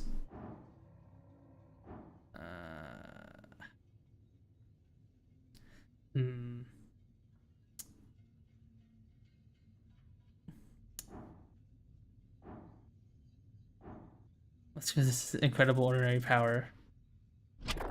Nope. As the pale man blabbers on, you attempt to gather your thoughts to make some kind of point. Come on, just open your mouth and say something, damn it. I think that... I agree, and whatever compromise we do end up at, I feel lucky that we've had your expertise here on this day. Who knows what would have happened otherwise? Stop muttering, just say it. You know, I'm trying. At the top of your lungs, I'm trying. Speech echoes throughout the chamber. The first time you see a genuinely baffled expression appear on his face. He keeps staring at you for a few uncomfortable seconds. Then he says, cleric, with all due respect, perhaps you should seek a professional. His comment hits you in the heart and soul. The pale man has an overwhelming authority. I believe we are done with this particular topic. Anything else you need? I require assistance with some things. Of course, cleric. Anything for the city. So, what do you know about spellcasting? Quite a bit. How do I get more spells? Two ways. You spend time learning them, drafting pages out of the palace archive, or the great library in the towers, since you obviously would have some access to that. However, I don't believe you have time for either of those two options, so I suggest the other route. Spell scrolls. Oh yeah, someone downstairs. Yes, a piece of my collection. Oh. You are very much allowed to indulge, cleric. I'm glad to assist the city in any way. Now, Tolstad is filled with all kinds of strange caches, so you'll probably encounter more than just by looking around. If you get your hands on a scroll, then just memorize it. Cantrips or spells, it doesn't matter. I'm sure you're talented enough to memorize them on the spot. Sure. Thanks. Alright. I think that's all we have to ask about spell casting, because I think we got that on pat. Very well. Wanted to practice before to cast anything non-lethal on my servant Ost. She think treating a servant like that is despicable. Sounds like good practice. I don't want to do that. In fact, that sounds quite awful. Fair enough, just remember the spells are terribly useful when applied properly. I don't know where to go. Shaky voice makes you sound positively led. A dwarvish word meaning desperation, anguish, hysteria brought on by mental pain. I don't mean to tell you what to do, cleric, but there's a certain rumor of our local goblin chieftain is waiting for you. Goblin chieftain. Lady Visca Sageleaf is her name. She's down in the Goblin Garden. Overbuilt citadel, sitting at the southernmost tip of Tolstad, is now a goblin sanctuary and greenhouse. What you heard her, Lady Sageleaf is quite famous. She leads one of the 3 goblin tribes exterminated by Earth after the conquest. Call her the Dragon of Tolstad. Sounds scary. She is. Treat her with respect, cleric. Lady Sageleaf is a powerful ally. I go so far to call her her de facto lawkeeper here on this island fortress. Wait, this is part of the job? Talk with some petty goblin queen? You find her at the southern tip of Tolstad. The pale man says he keeps scribbling on his papers in front of you. I think that's all the help I need. I think I'm gonna get going now. Before you do, you should collect all your belongings. He gives you a quick inspection with his dead eyes. Too quick. Like he's trying not to show his interest. Weird.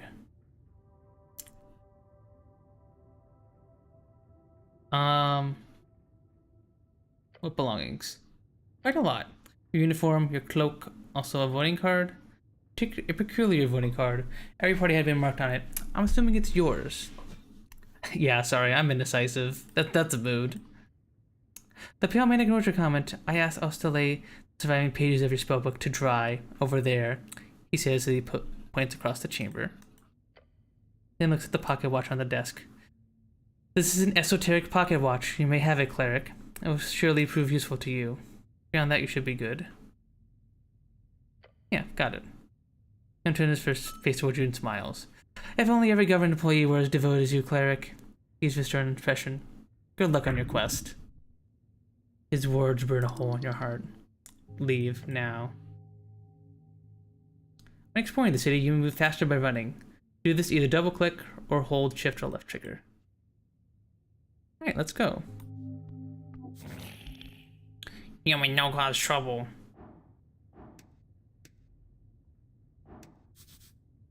Unlock chest full of strange rocks. I'm gonna go through that chest. Yoink. Is our spellbook? What did you say our spellbook was again?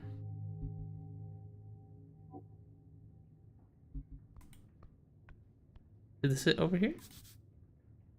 Some slabs decide to slide along the iron beams. Interesting. An open manual for esoteric geometry, you know this already. Incense. I think tome lies upon the iron slab. Wait, is that... This my spellbook?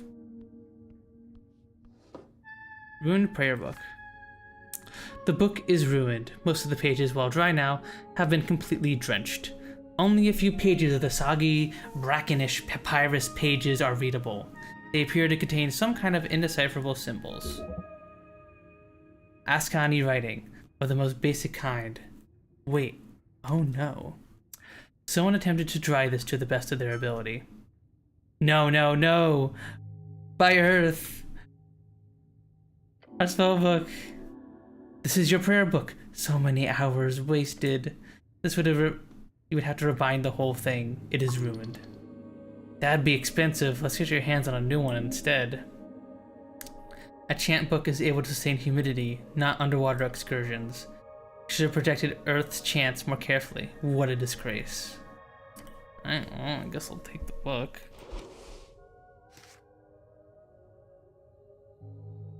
Yeah.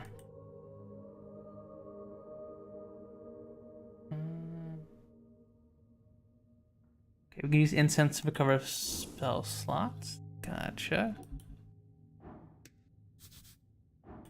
Tray of old incense, some still usable. Yoink. Talk to the kobold here.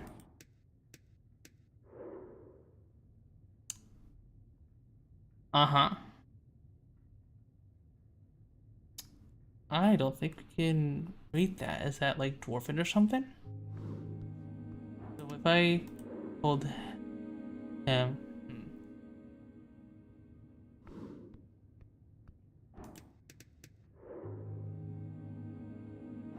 Let's talk with him. Wiggling his little clawed feet, the kobold follows your every move with cold, unflinching yellow eyes. Master, say you behave. You're adorable. The kobold glares at you. Glare back. Your eyes meet each other, still, ever vigilant. Keep glaring. The kobold doesn't move. Glare some more. Yep, you're staring at each other. Eyes meet eyes. You're looking at the kobold's yellow eyes. Looking hard. Failure. The intimidation factor is insane. Kobold meets your gaze, keeps meeting it. I don't think I'm getting anything more out of this. Fair. The kobold looks at you with a cool expression, determined, confident. No, the kobold asserted dominance over us. What the heck? Okay, short question, go. You are a kobold. Not a question, next. Oh fuck, it's not a question. Quick, save it. Try to save the question. Ow! You bite your tongue. We took damage. The taste of blood fills your mouth. The pain changes your brain chemistry for a moment, leaving your mind in shambles. Oh no, hurry. This situation, say something, anything. Ouch. The kobold stares at you. Blood starts to drip down your chin. Try to tell him that you've injured yourself. As you open your mouth, a stream of fresh blood comes pouring down the bottom of your helmet. Cleric, what is... He is baffled. Your actions have truly made a mark upon his dark soul. We just horrified this poor kobold. Oh my god, we just walked up to this poor kobold, stared him down, and then blood started to pour out from under our helmet. Oh my god, this poor thing. You are horrifying this poor creature, me. Why, we are a menace. We are a menace to society. The kobold stares at you, wipe the remaining blood off.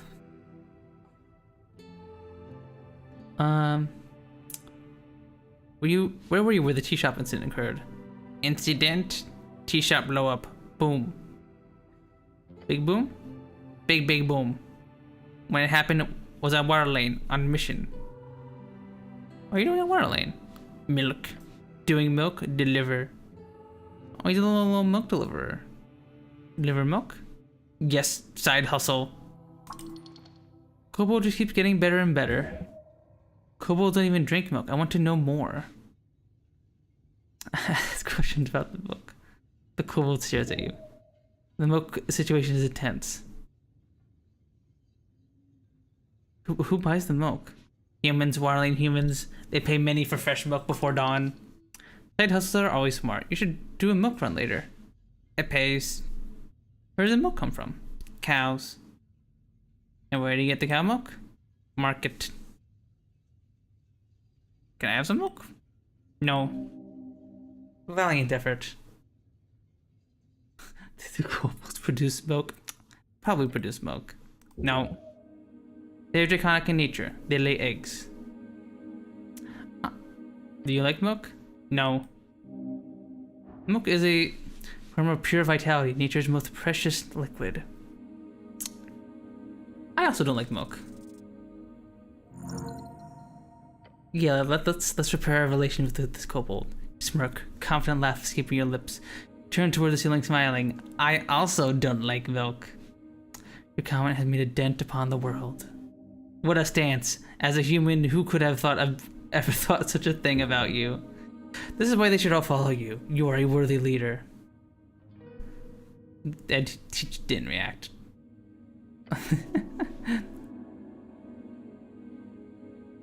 Okay. Thank you. You should totally find out more about this. Could be a big moneymaker. Can I buy your crossbow? Human is kidding, not funny.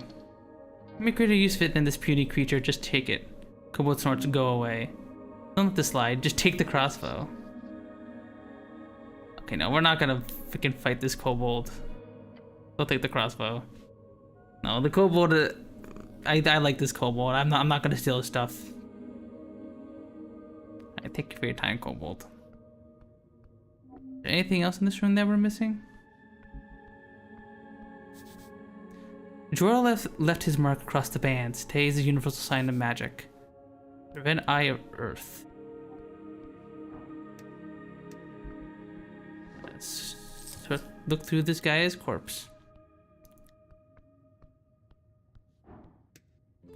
And I guess we'll just enter through here. Voices upstairs and the smell of salt. Alright, oh, there's a bunch of people out here. First, I'm gonna cure wounds on myself here. Oh, there's a bunch of dwarves out here. Men at work beneath Asgal's green banner. Can I talk to these guys? Yep. Oh, PPG documents? I don't want to steal from this guy. As of BE. Look at this guy. Around the amphitheater scene, you see a number of dwarves hard at work, constructing a banner of some kind, carrying a bright green flag. The banner of Asgal, the Fool. One of the dwarves stands to face you with a furrowed brow. Appears to be in a staring contest with the orc on the other side of the theater. Oh, you Mr. City Man, he calls you as you approach. Make it clear already, we're not moving, not one bit. Shoots you a shitty grin.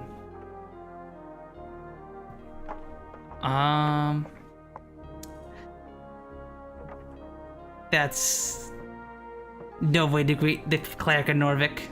Oh, is that so? Guessing I'm supposed to grovel. No need, I'm leaving. Thought so, you best be on your way. The other dwarf's laughing behind him. Nothing illegal going on here. Nothing at all. He's only saying that because he has to defend himself quite a lot, honestly. Nothing illegal, huh? We have the papers, nothing illegal at all. A half-truth. This might be one of those kind of legal but also not sort of situations. They are both guilty and innocent, just like you. One of the older dwarves spits on the ground next to him. You even know who you're talking to, child? This here's Alphas of the Ban Embers, a foreman in the Angelus movement of Norvik. Done more good than all you Earthguard combined, a true speaker of Asgal.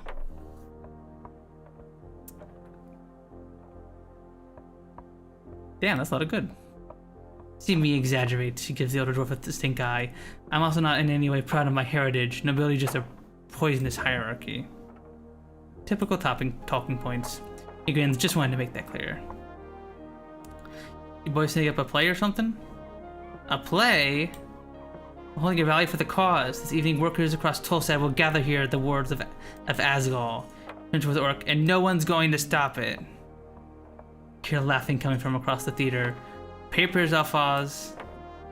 He grumbles and turns back to you. So, what do you want? What's the problem here? She says, where do you even begin? So it is forenoon. I get the lads together, and we arrive that cursed woman is standing here. The dwarf shudders. He starts complaining. He reaches something in his pocket and takes out the documents. We show her the papers. And the papers are no good, she says. Bah. Real convenient, I say. No, there is nothing wrong with these papers. We are in a right to speak against our tyrants and brothers. Craftsmen, merchants, and other higher standing citizens in comparison to those of rural roots. They are bureaucracy. Check the papers. Surely the dwarves are screwed up somewhere. How's she wrong about the documents? Of course she is. She's a liar for one. A filthy liar. Alpha nods and grunts. He knows she's right about the documents, but doesn't want to admit it. Isn't it a bit macabre to hold a rally on top of a morgue? The dwarf grumbles to himself and glances over to the Lich House stairs. I thought it was a dentist. Fair assessment. No matter, the Asgard movement is not afraid of death.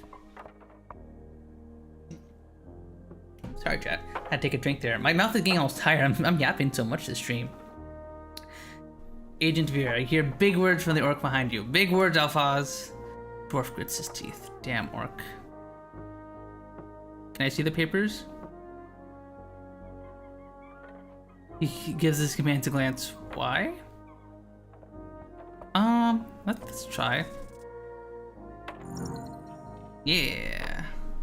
You just tell them you're an expert and that you're on their side. I'm an expert. Are you now? Yes, and I'm also on your side. Please louder. Are you now? And I'm your best shot of getting out of this. Ruff grumbles. He eyes you from you to the orc behind you. Fine. Ruff sighs and grabs something from his pocket. Hand over the scroll.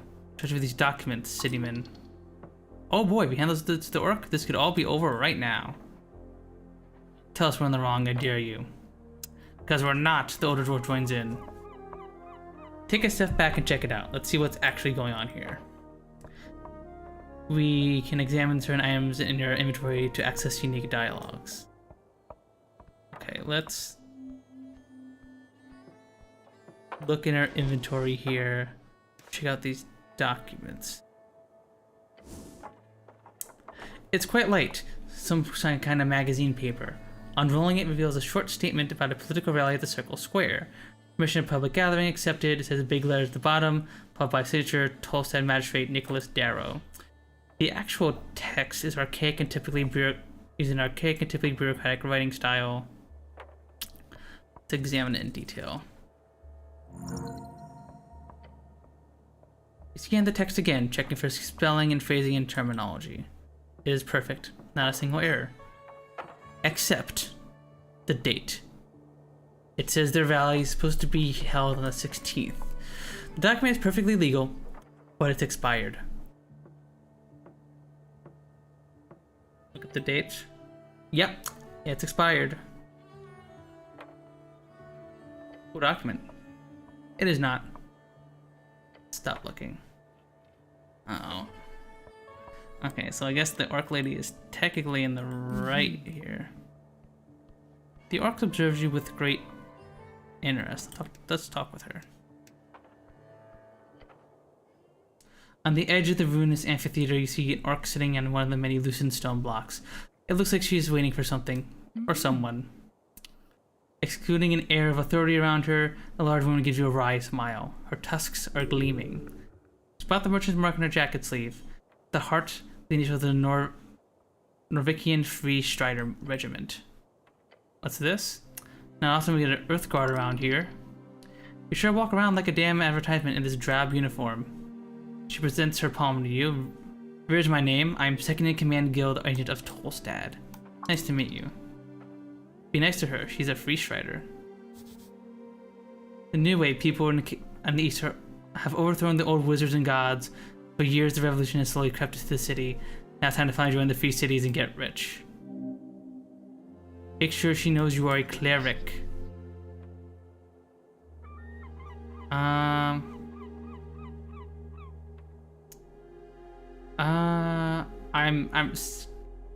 I'm Regan. Hello, Regan.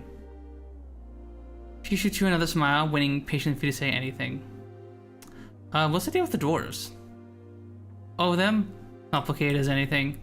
I wouldn't be sitting here wasting my precious day if it wasn't for them. But in short, they're holding an unlawful assembly. And when they don't let me take a look, and won't let, they won't let me take a look at the document proving it. Not frustrating at all, she says and winks at you. I checked the papers, they're expired. They are indeed expired and invalid. Wait, now you check the papers? Aren't you a smooth talker? You get them to me, it'd be quite the favor.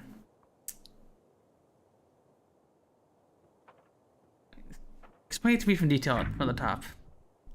The words leave your lips as if you've spoken them 100,000 times. It's all just an inconvenience. These lovely Asgalas have decided by themselves to hold a rally here on this lovely little circle square. Fortunately, they need permission of public gathering or a PPG. PPG need to be approved by the district council, and they do not have a proper PPG. Pick on the words of you proper. What does that entail? Proper? She scoffs. It is marked for last week. It is expired. And you're just sitting here because... Simple, really. The dwarves were ignoring my call to disperse, so I am here as a witness. If they don't leave by sundown, they will be fined or arrested. Why don't you just come back by sundown? I would, if it wasn't for the fact I need to witness the entirety of the trespassing. Since they have started during the morning, if they do not disperse by sundown, they will be inflicted with an entire day's worth of fines. I'd have an assistant do it, or a secretary, but we're stretched up thin with all the election coming up. No, I'll just sit here and smile politely. Get your tired frowns, the facade. By whom? To give a smug grin. You, perhaps? The monopoly of violence here in Togolstad is more than an oligopoly? You roll the dice, who gets employed to handle these rude dwarfs. Maybe some goblins? The city of Norvik also loves to employ mercenaries for extra legal enforcement. But the company likes to avoid that in most cases. As you can imagine, mercs tend to lack that finer touch. Alright.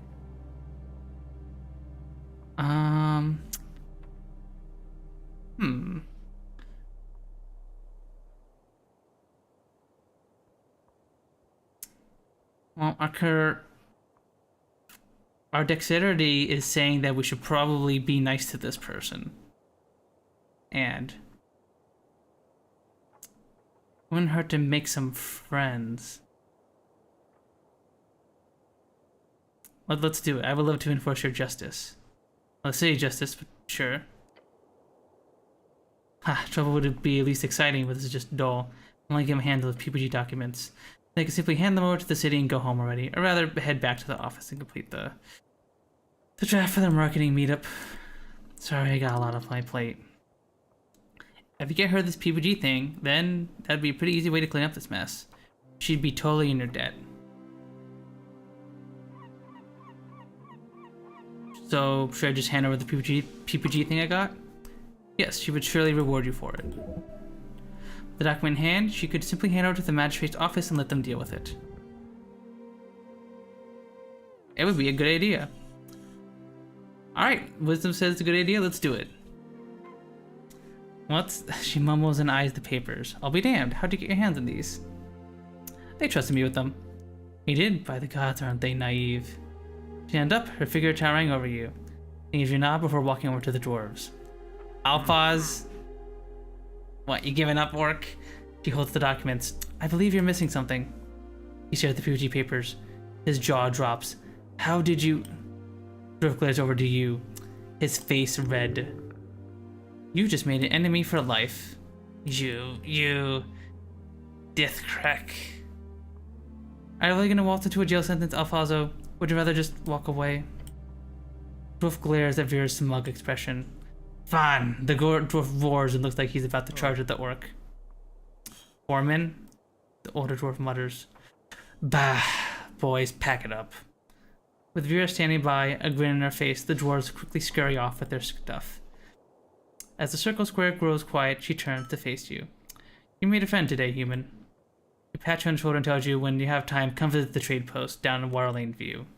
This is anything that a Scandinavian trade company can do for you. Finally, it's just you here. Nice, you made a friend. Well done. Having the feast on our side will be highly beneficial. That's complete. Nice. Oh, we got a questing tree.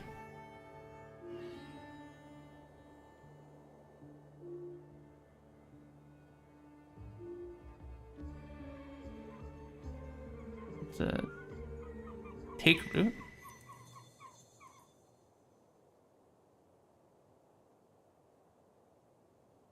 A dozen dwarves and an orc walk into a tavern. The orc turns to the tavern keep and says, "Hey, give me a large one." The tavern keep says, "Please don't turn this into a joke. These are real people you're talking about." What's going on here? Let me continue. So the dwarves go.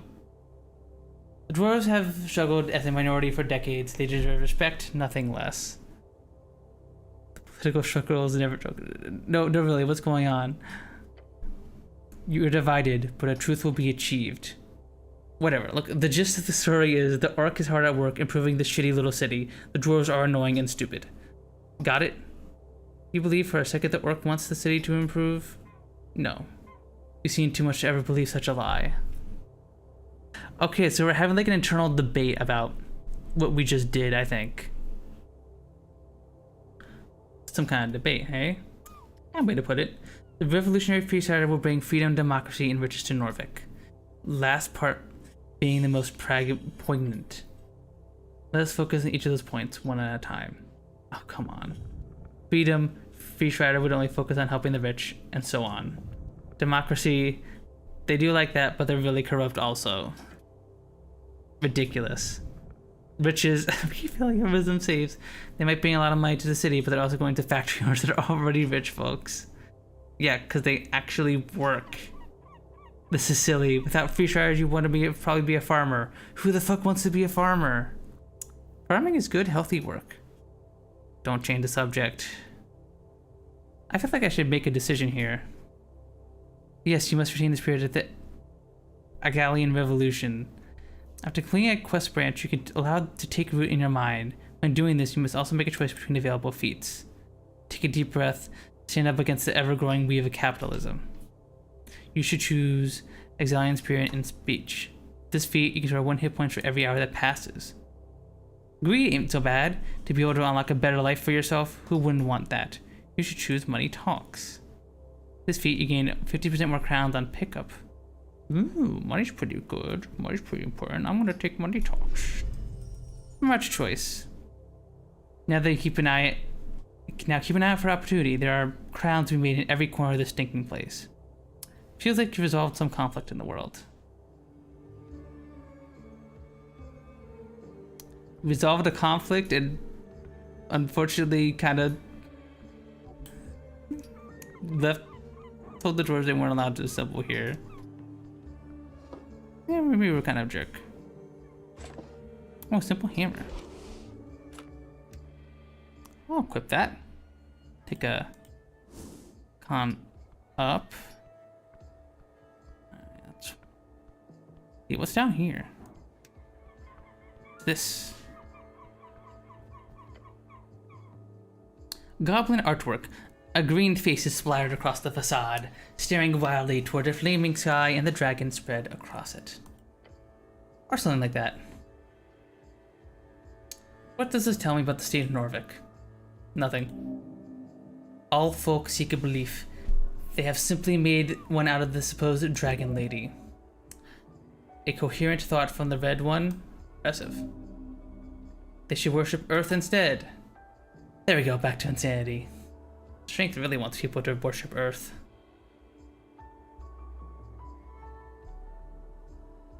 What does it mean? It represents a devotion, albeit in an asinine way. The coin stands for all the fat loot the dragon brought to her people. Get behind that. Fire is the soul, a boundary between the real and the heartful.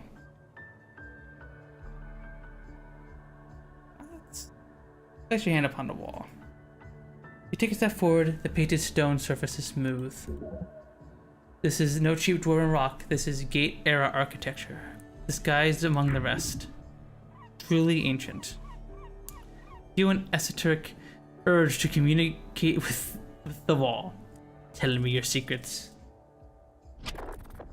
No. Your focus falters, there is nothing to answer you. But something is there, behind the silent hard stone. Try again tomorrow, perhaps. Okay, leave the art alone. Oh, there's a little imp hanging out here. Raxel Pencil Wing. And a little imp guy. What's up? You raise your head towards the sky. Above you sits a tiny red creature. His wings flutter faintly in the wind. The fiend throws a quick glance your way. He's annoyed. Staring at a piece of paper, he does not acknowledge your presence. What you reading? A sigh escapes the fiend's maw. He slowly puts down the paper. The paper is actually torn out a page from a magazine. I like the funny pictures. I like the articles more. You can read? Congratulations. Wait, he says, leaning in to get a good look at you. Earthguard? A cleric? How's you doing here? That reaction. Your presence is uncommon. You can go wherever you want. Fuck off.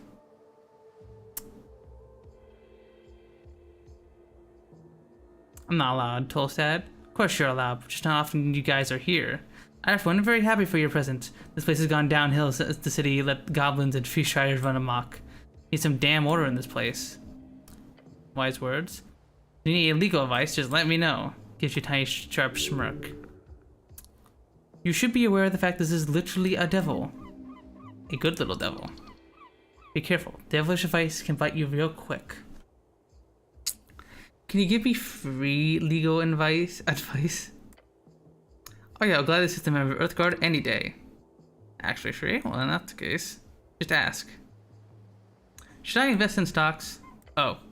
I do not give nor have ever given investment advice. But, here we go. Yeah? He looks you up and down. Before I ask, have you ever bought shares before, cleric? Uh-oh. I don't know what that is. Okay, some basics then. Played by late divine era human adventure company to share the percentage of ownership of a certain venture. Could be a guild, could be a company, or a specific adventure, something that has to grow over time, so you can increase the value of securities of that venture. Is it risky to use capital? Are we actually learning about stocks with this imp? So should I buy stocks? Look, there are rules in place. You gotta make these laws to protect people from lower intelligence from being tricked by those with ill intent. Laws what one cannot suggest when it comes to financial agency. Could people buy stocks in me? What if a devil stares at you? If you were to set yourself as a venture, then maybe.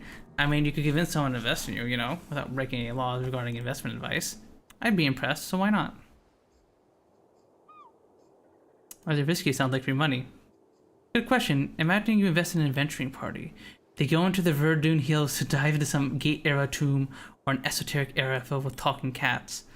Something weird and dangerous, but with potential for lots of cool treasure to be found and brought back. The night's chance that those adventurers die out on their journey. If they do, you lose all the money you invested. They could make it back, in which case you get a percentage of the treasure based on your share, but how often do adventurers come back with a bunch of treasure these days? Okay, I'm tired of talking about this guy about stocks. Oh, did you hear about the tea shop? Yeah, of course. Pretty hard to miss when you're flying past Tolstad. It blew up. Not sure what else you want to hear. Why do you think it blew up? Honestly? Haven't seen a blast zone like that since the Coast War. Didn't hear this from me, but... Hi, Sevi. Hi. Hope you're doing good. Hope you're having a good Friday so far. How you doing, Goober? I'm doing pretty good. I'm just checking out this game called Esoteric Ebb right now, Sevi. It's kind of like Disco Elysium, if you ever heard of that. It's a little, like, adventure game, kind of. But it's, like, D&D based. So you have, like, a character sheet with all, like, the stats that you would in, like, D&D. And, like, I'm talking to this imp here. And as I'm talking to him, I'm making little checks here. And I just feel this one here. So I'm thinking, like, this little fellow trusts you. He's your friend. Scorch marks like these you get from a fireball, not the kind you get from a trigger-happy pit fiend. We're talking a high-level wizard stuff. Pit fiends are known to cast third-level fireballs at will. Be careful, cleric. Powerful forces are at work here. Thinking about it for a few seconds makes it clear to me that this is all a big cover-up. Wouldn't be the first time a city-trained spellcaster goes off on the hinge. Slander. The city does not train people to explode. Text box even looks like Disco Elysium a bit. Yeah, it's very, very inspired by Disco Elysium. Other than that, not to be self-incriminating or anything, but could it be a fiend, or elemental, I mean. Waterlane has shipments from Kargameth every other month. Maybe a fire elemental skipped through. Who knows? Evil elementals on the loose. That'd be a story, right? I was just having a chat with the owner of the tea shop. Who knows where whose feathers were ruffled, eh? Gives you an honest chuckle. What does the law have to say on resurrections? That's one hell of a question. He smoked for a while. Hierarchy of resurrections aren't illegal. They're just not available anymore. There are a handful of known divine resurrection spells. Since the death of Earth, there have been no documented instances of successful resurrections above 3rd level. What about low-level resurrections? There's Revivify, that's it. Higher-ranking officials love having clerics around for this spell. Bunch of pussies. Does the emotional count the victim is resurrected? Think about the question for a bit. There have been cases her man stabbed in a bard fight, let out just in time for a drunk cleric to revive, catrify, and the bloke lived. Stabber ended up being charged with major transgression of personal well-being. And that's not murder per se, but I'd argue it's more to do with the fellow's barrister not making clear to the justiciaries that there was no killing intent. So not an accident, but not a murder, just a brawl gone too far, and it'd be hard to tell if the victim was breathing. A complex scenario, something clerics often have to contend with. But in most cases, I'd say yes. So don't go around murdering folk and vivifying them, cleric. It'd be a waste of a spell slot, yes. And evil. But also a bit funny. Very funny.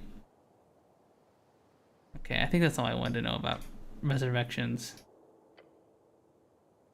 But yeah, so the major conflict so far is that someone blew up a tea shop, and I'm trying to investigate why it was blown up.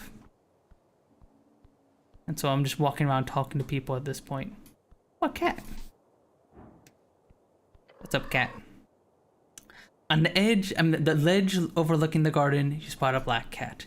Calm as can be, it doesn't even care that you stop up next to it. Behold the cat, a legendary trickster of Norvik. Hello, I'm from the local government. The cat lifts its head up, its dark eyes squint at you for a second. It sniffs in the air, then ignores you once again. It knows more than it lets on. If you wish to hold a proper conversation with this magnificent creature, you need to find this first level spell, Speak with Animals. Pet the cat. You reach forward the cat's head and meets your palm and nuzzles up against it. His grace is unmatched. If you were a cat, you'd never have trouble again. Good pet. Here's how to enjoy the pet. Right. What are you voting in this election? Cat stares at some seagulls flying high above. Cutthroat sharp, eyes on the prize. A free strider, no doubt. A noble creature protecting its home. He's a true nationalist. Bestial force ready to spend angelism, of course. Alright. Enjoy your day, cat.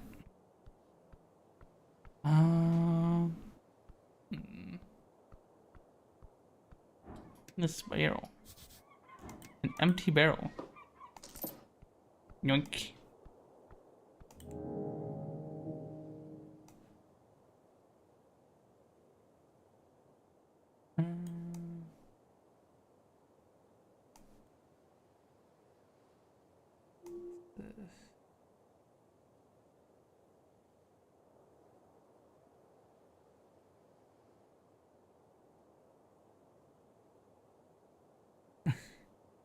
Class conflict. You declare yourself the cleric Norvik one single time. Grant titles to a human cleric like yourself. Hey, two times I'm a rogue.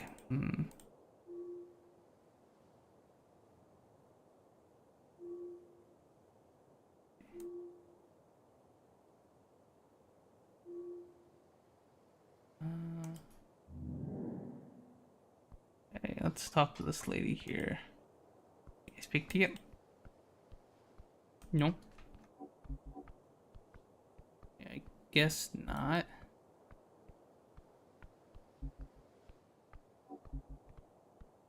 Go over here.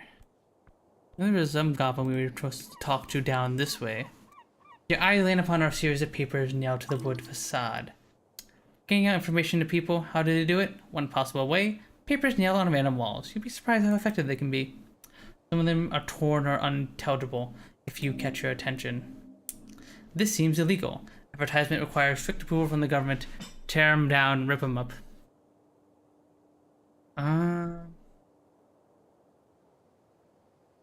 The poster of the faded green hammer.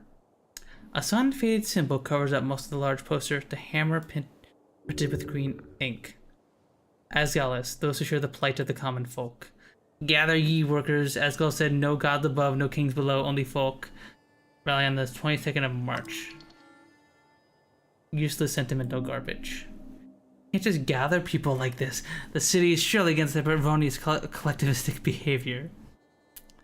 Everything must be stamped and approved. You see, this is why we're not dealing with your strength. Come on. People gotta be able to live a little. We'll leave these alone.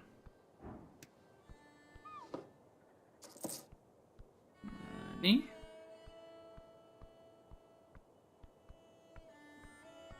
Got a bunch of bikes over here. I love the art in this game so far. I love this very like smooth art style going on. It's super duper pretty, chat. I'll talk to this lady here. Where is she? The dwarven girl gazes around the halfway bridge before her eyes land on you. There's nothing for a while. Just showing you no reaction on her face. Sits in. Looks around, clearly nervous. You're worrying her. By your presence alone. I'm waiting for a friend, but she hasn't shown up yet. I'm getting worried. I can help you with that. Get excited about a potential, yet very minor quest. Oh, okay. She fidgets with her hand and clears her throat. This girl is neurotic and introverted. That's a mean way of phrasing it. But it's true, her body language reveals all too much. She has glasses, she wears a green coat, she's a human, but not that much taller than me. We're supposed to meet up here, but she hasn't shown up yet. I'll look for your friend. Thanks. There's been much time on Tolstad alone, so I'm a bit lost, so thanks. I'll go look for your friend with glasses. Okay. So the human with glasses about as tall as her. Interesting. Ooh. Halfway bridge connects with the palace and the rest of southern Norvik. I go through this way? Or no? I'm looking around for some goblin lady. What's this? A handful of bicycles are stationed on the local rack. Bike racks are stationed in many places around the city, usually in locales with lots of stairs. There's a stillness here, an uncommon sight at the heart of the city. A particular bike is yours. Hold on, when exactly did I come to Tolstad? On the 1st of March, then you fell. The pain sudden and striking. The hair at the end of your back stands on end as you sense the sun shift. Was I alone? No. A shove in the dark, swift and deadly. Stumbled over the stone railing. Yes. And you broke the shit out of it. Do I recall anything important? Chained the bike, you stood up, then pain. That's it, that's all I remember. Check the chain lock. You lean in and take a closer look. The rusty chain seemed to brittle but wrapped so hard around the tire that it would be annoying to get off even if you had the key. Why would you wrap it like that? Good, now no one will take your bike. Not even you, apparently. Wait, this is my bike? Yes, you fool, keep up. Sure it is, the best way to travel in Norvik, except of course this godforsaken island fortress. Where's the key to my bike?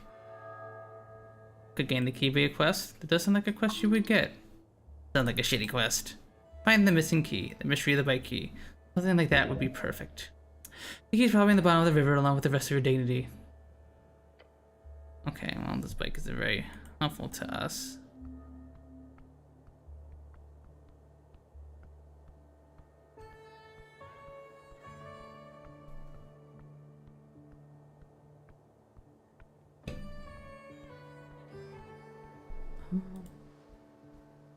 This little alleyway over here.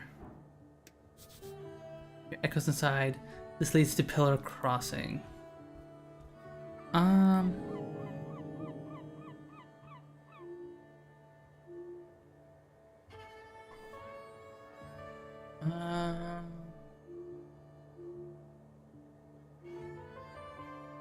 Here on request the lady, Siege leaves the gaunt chieftain Tolstad, the right away in the Goblin Garden, the southern tip of Tolstad. Okay.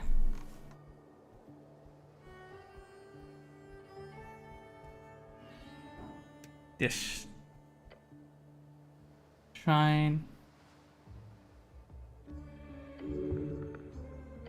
Can we heal again?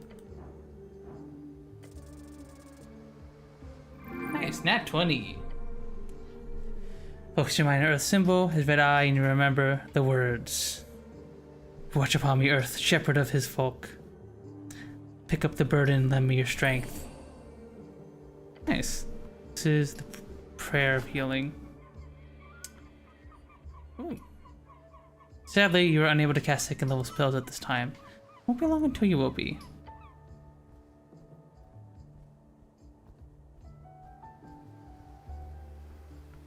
A bunch of goblins here. Oh, I don't want to trifle. Nature seeps through the cracks. Yo. Find a goblin standing at the tip of Tolstad. The goblin cares much about his looks. You catch him immediately, glancing at your outfit. Let me guess, you're the cleric. It's taking you for granted the goblin needs to learn humility. Yes, I am the cleric. That's me. He nods, looking annoyed and tired and annoyed. You're no longer a rogue, instead you're a cleric. Oh no, I want to be a rogue. Instead you're now a cleric. I'm Snell, runner and handler of the HWBT. Old lady's been waiting for you. The old lady must be his chieftain, the matriarch of his tribe. Greet the goblin kindly. This is the beginning of a great cultural cooperation and exchange. Right, time to mingle with the lesser creatures. One of these goblin salutes would be the perfect here.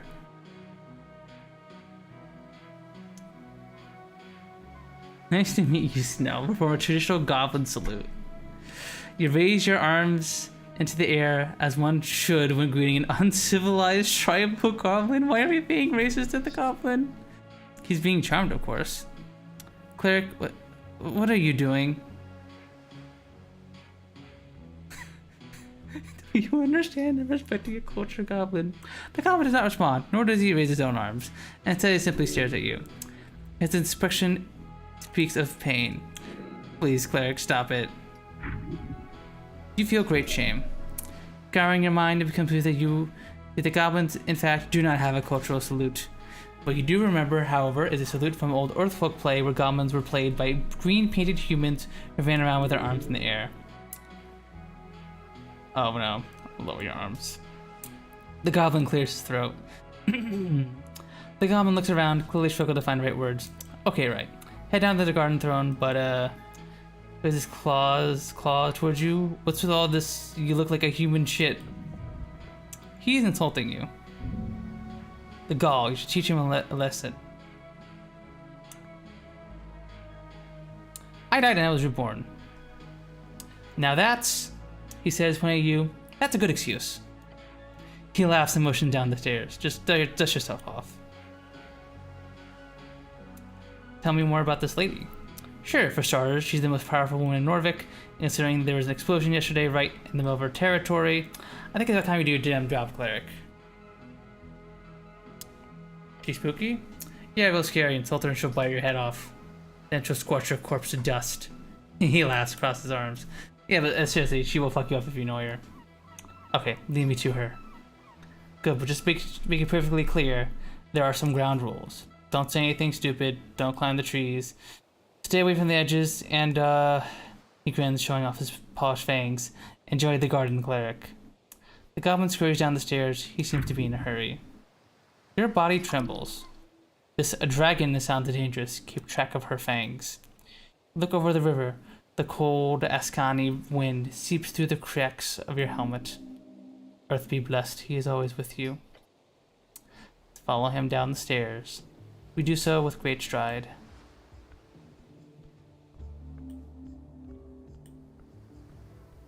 This is low guardrails. Those railing follow Safety Council standards of 22. Oh, we leveled up. Alright, can we...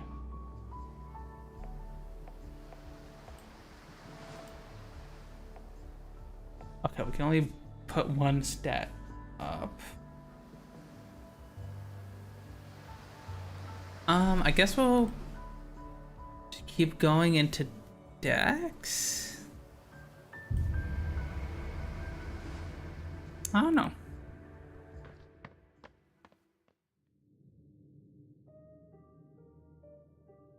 Goblin Garden, Lower Tolstad. Oh, this here is pretty.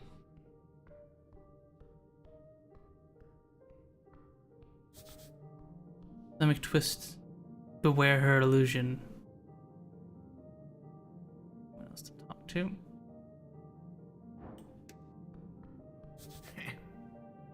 The dragon himself. You approach him below a sprawling tree. The well-dressed goblin stands proud beside his master. Go ahead, cleric. Proud smirk, he motions toward the wooden throne. You should stand before the throne, address her court.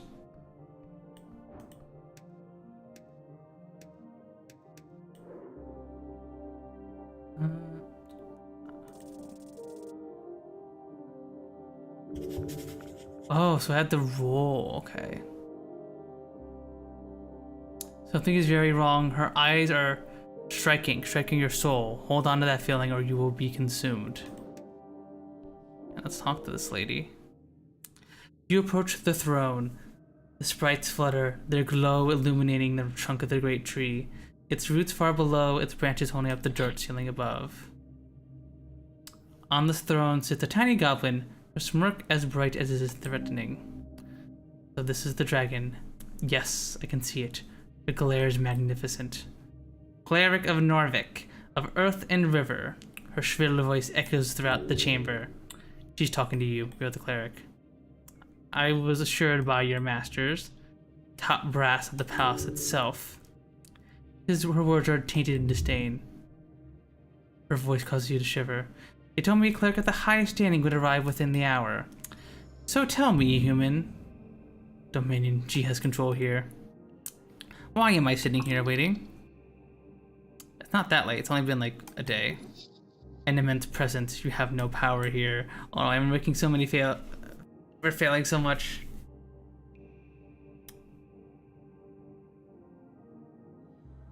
Every word you say here could have a profound impact on the rest of this quest of yours.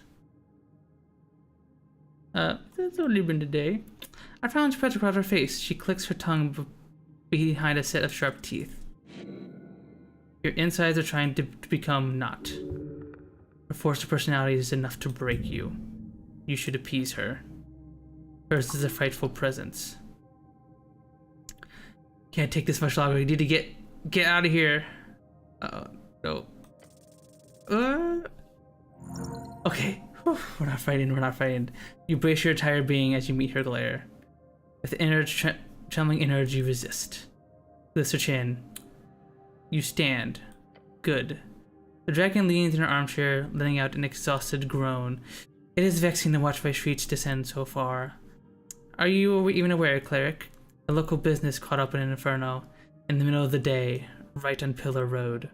My road. She roars, you stand your ground. And yet Magistrate Darrow spits out his name like a curse word. He alone believes the Halfway Bridge tribe does not have jurisdiction over this particular location. Her anger is pure and intense. She's trying to reel it in. Why does Darrow say that? Because he's a bull form of nepotism and alcohol. Horrific slander. Sounds awesome. What is your usual jurisdiction? She leans back and picks something between her fangs. I have an official resignation of law in Lower Tolstad. Yeah, that's where we are.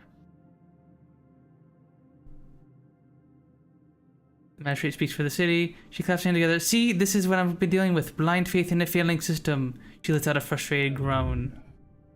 Like the roar of a lion.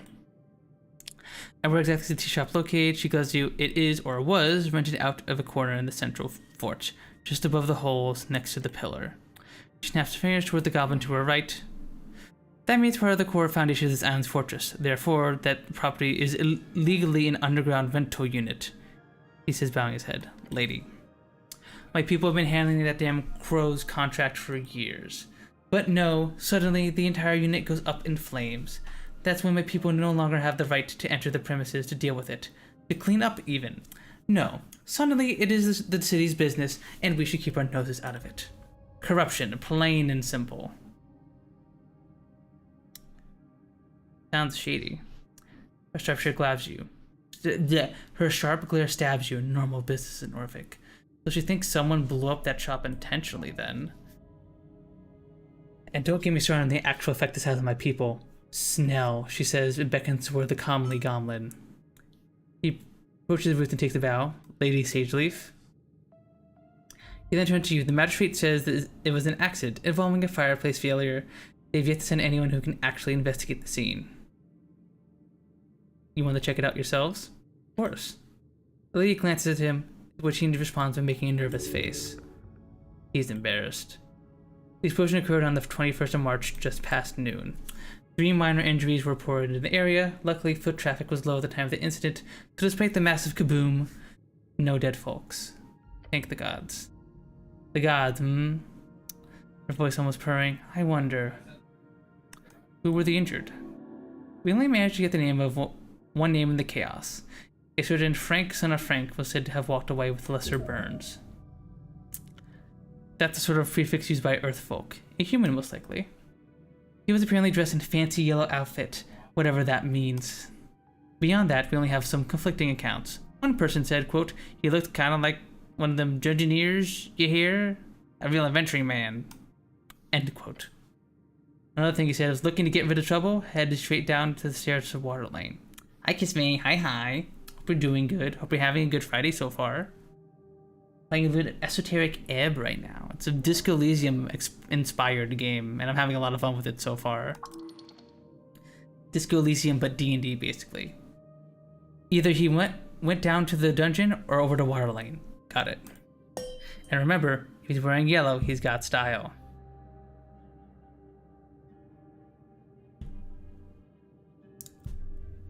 Frank, son of Frank? Yeah. Ha, the goblin knows it's fake, but it's only their only lead. That's a fake name. Uh-huh. Dungeoneer? If you believe it, that comic was from one of the militia members. It could be smart to check the city below, just in case, despite the dangers. Down to Water Lane.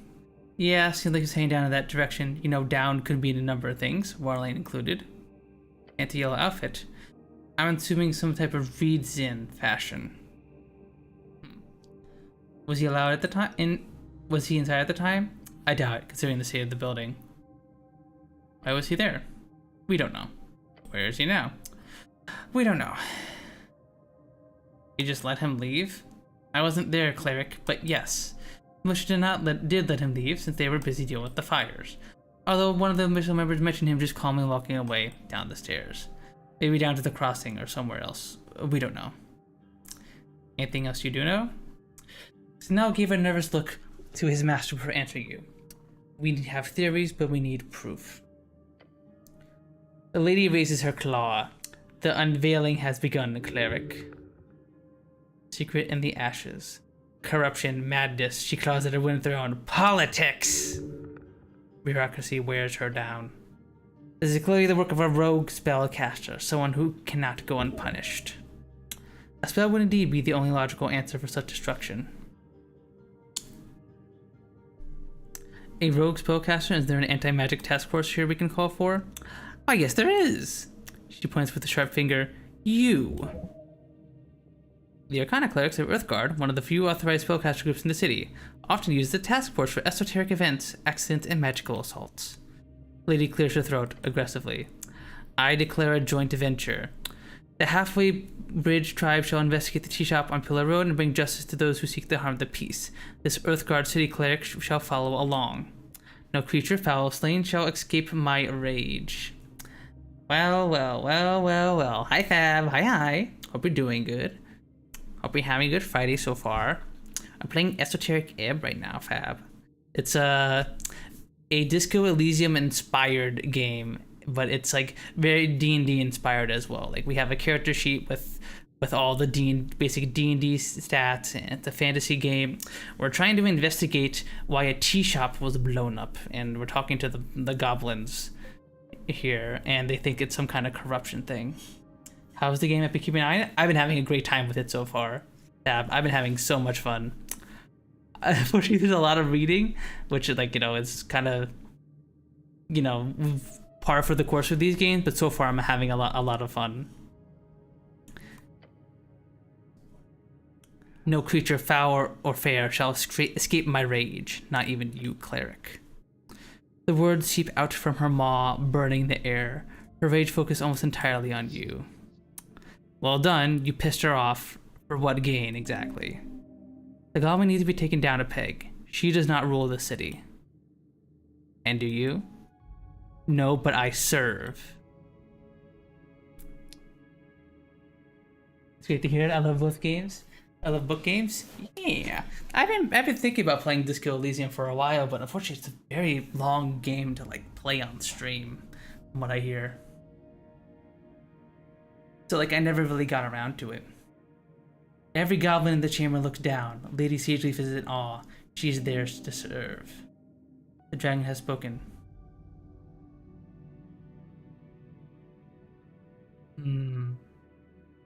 This is about revenge. Revenge, no, cleric. A gardener does not seek revenge upon the hail snail. They are simply eradicated. This is about keeping the peace, nothing more. But I do not expect you to understand. Snail, she says, waving towards him. Yes, Lady Sageleaf, he says, bowing his head. You are the handler of this case. You've worked on it since the explosion. You know more than anyone. Catch a goblin trying to stop a grin from spreading across his face. I want you to represent the tribe in this venture. His face lights up. A goblin and a cleric. Together you will have access to both the upper and lower Tolstad. The expression is that of shock. He did not expect this. Do not disappoint me, Snail. It appears you've defeated a party member under divine mission. She said it had to be a damn goblin. I've always wanted a goblin of my own. Oh, it'll be nice. A new member to the party. He ignores you. The goblin takes a deep bow. Yes, Lady Sageleaf, your will be done. The mystery of the tea shop shall be uncovered. The sooner, the better. First priority is the tea shop. We need to gain access. Your new goblin companion gives you a quick wave. Let's go, cleric. Snail has joined as a companion. She can speak with him if you need help finding your way across Tolstad. For as much as she told you, there's a danger you're missing here. You should investigate the tea shop thoroughly. And we should also look for that witness. Yeah, our Frank dressed in yellow. He winces. Either on Waterlane or down the city below. Yeah, the port or the dungeon. I suggest the port since it's feeling less life-threatening, generally speaking. How do I gain access to the tea shop? Talk to your boss, Darrow. Or, I guess he's not your direct boss or whatever, but you'll need to get an audience with him if you want to get inside the tea shop. Right, and where's the tea shop again? The goblin sighs. You know the massive pillar reaching out to the sky? Yeah, just west of that. The pillar? Cool. Got it. Great, you ready to go then? Let's go. Yeah, let's go. I got a little goblin in our party. Let's go.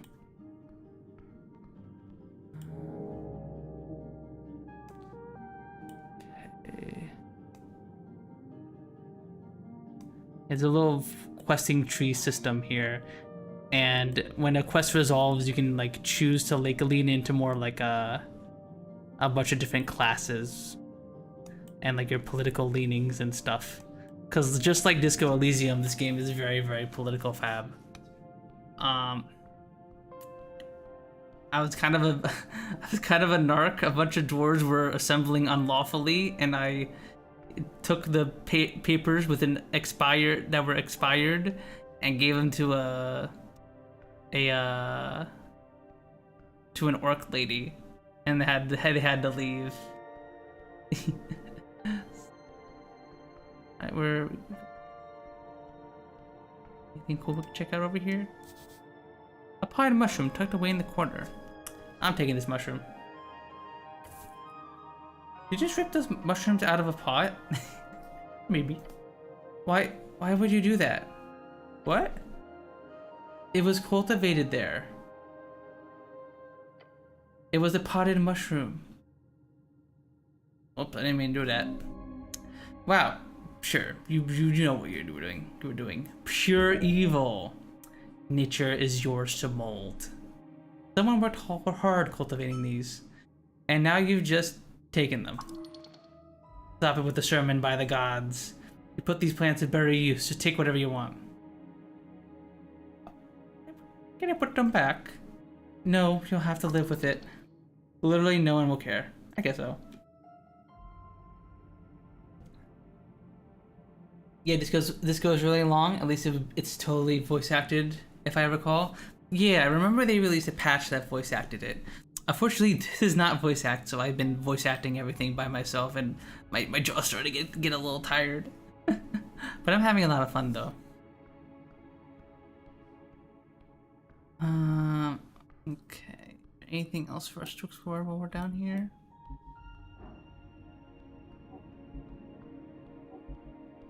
Where does this go?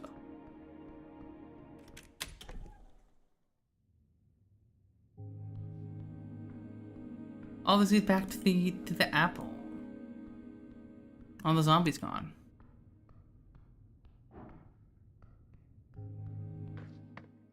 Gotta get on those jaw endurance workouts, I guess.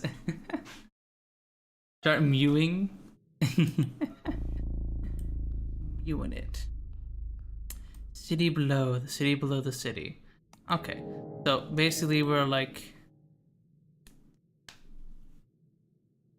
okay, we can go down here to try and find our one weakness. A Frank son of Frank has been seen in Pillar Row at the time of the explosion, but calmly walked downstairs afterwards. Locate and question the strange man dressed in yellow. News.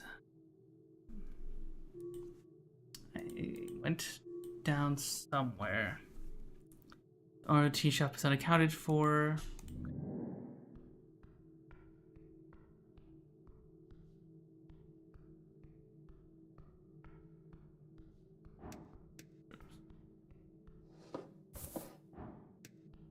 I don't know what they do when I'm yoking these mushrooms. What they do. Small fungal spore ball. You can farm to the undercoast. Do one for your gut. They are probably not mind altering. Probably. Can't eat too full. I'm full.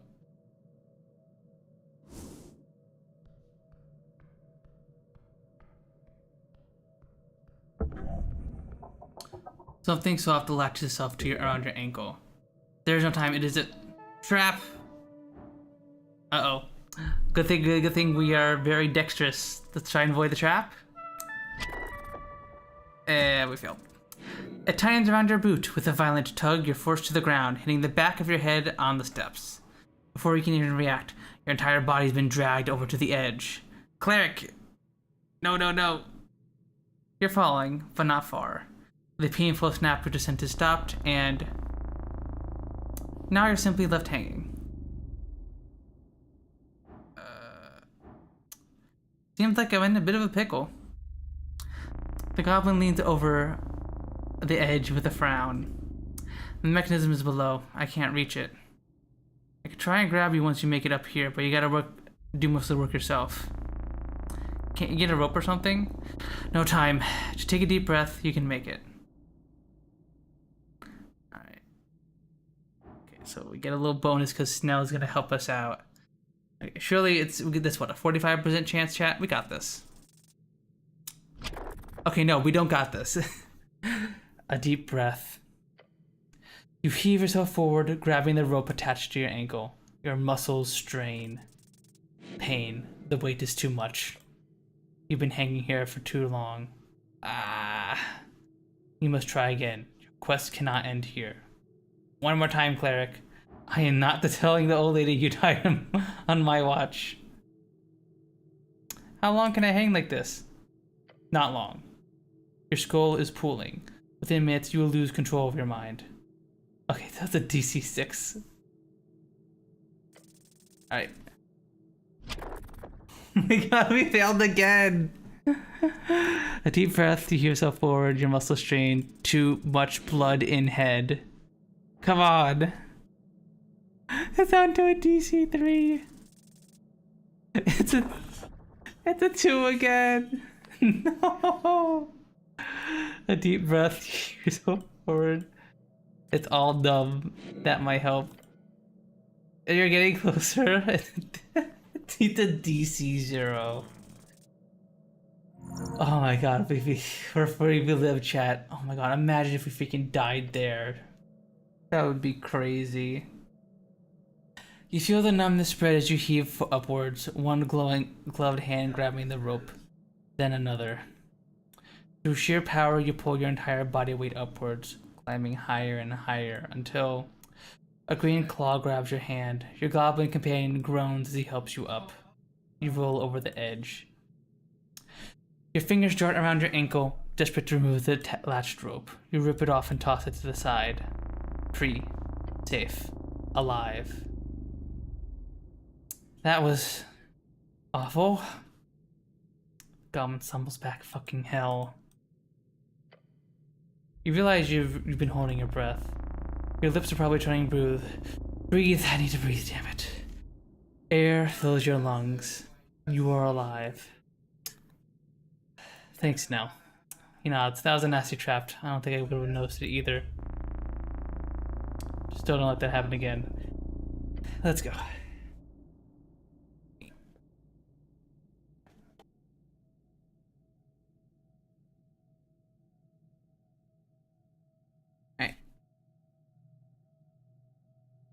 Alright, chat. Deeper into the dungeon we go. Surely there won't be more, right? That'd be crazy. Mushroom. Can I eat mushroom now?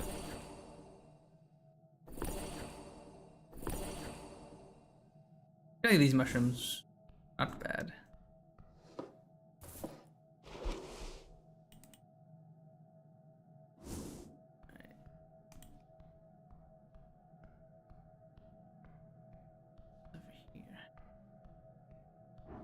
Rat. White rat, -1 charisma. I just yoinked that rat. You're mine now. We now have a pet rat. You approach the firmly shut doors. They appear to not be open. I hate these things. OWD sprouting like weeds across the dungeon. Terrible. Horrifying even. OWD? One-way door. He taps the wooden surface. Completely impervious to damage and force. Unopenable via whatever esoteric bullshit keeps this place afloat. Unless if you stand on the other side of it, at which point it opens like the door of a friend on Robe Light Night. So I need to find another way, find the other side in order to open it.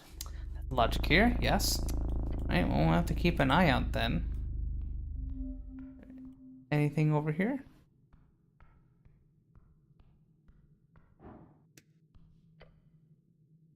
You look up at the pillar. The relic rises upwards, endlessly upwards. Esoteric Ebb happened. Oh, is this the Esoteric Ebb? Central landmark of Norvik. I think such an esoteric object would just sit here at the center of the city. Not much they can do with it.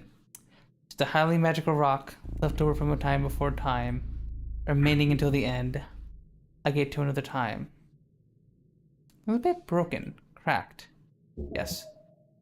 Both indestructible, it was once under heavy siege during the most intense moments of the Gate War. Several pieces of pillar float around in the air, especially as it reaches upwards into the clouds above the city. What kind of power would be capable of damaging this? Gods. Most powerful of arcanists. Can I make money off this thing? No way. They don't even take a mission to see it. Such a trivial sight. A bit of a tourist destination. Supposedly most people who travel the coast have never seen one before. So it's not that interesting. How many of these pillars exist? 8. Technically 4, depending on which color you ask.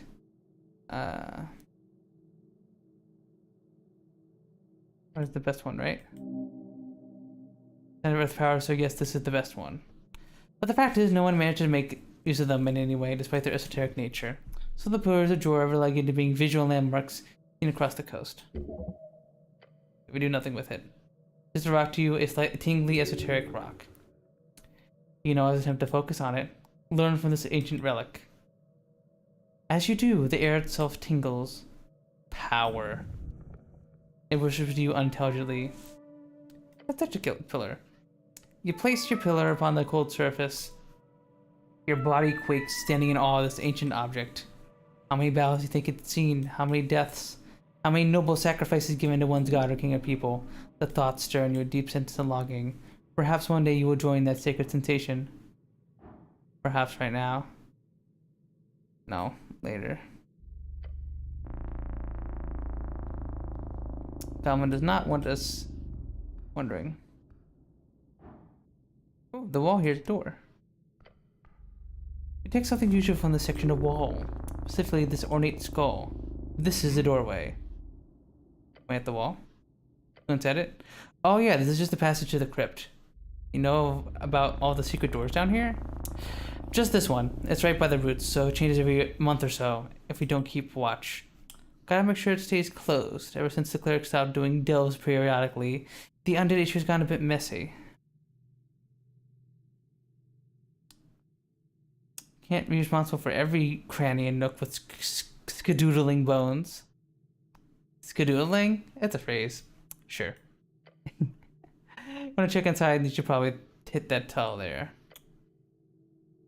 Piece of stone. A tile distinct from the others. Push. Soft click. The wall shudders.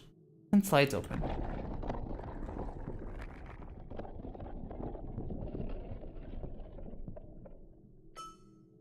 Here's a dark passage beyond. Sweet, I'll keep my sling ready. What else is down here?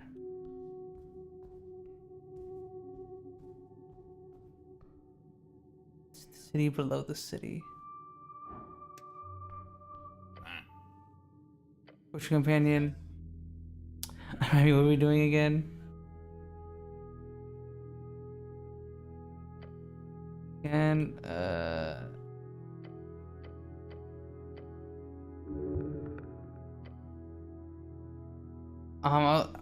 was this one of the places we need to check?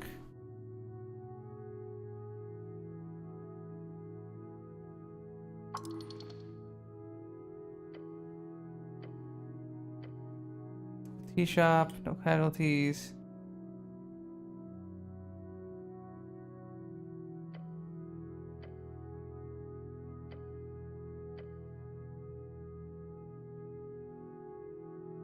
I'm the cleric.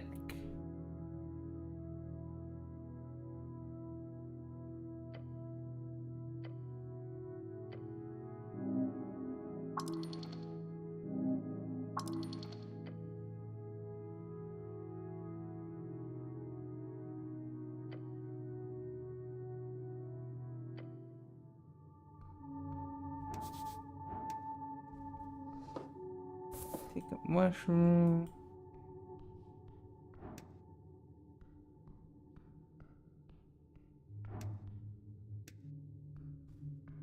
Yo. Moonwave, the HWBT Guardian, human. A hairy beast towering over you, its face contorted to a stern and probably permanent frown. Watch yourself, this is Halfway's territory. This is a bugbear. They are more common in the west, living in the rough land between Ford Nip and the VK. Notice now with you and gives him a nod. Runner. Hey Moongor, things going well? They are going. She nods in your direction. This your cleric? Seems so, yeah. I'd be taller.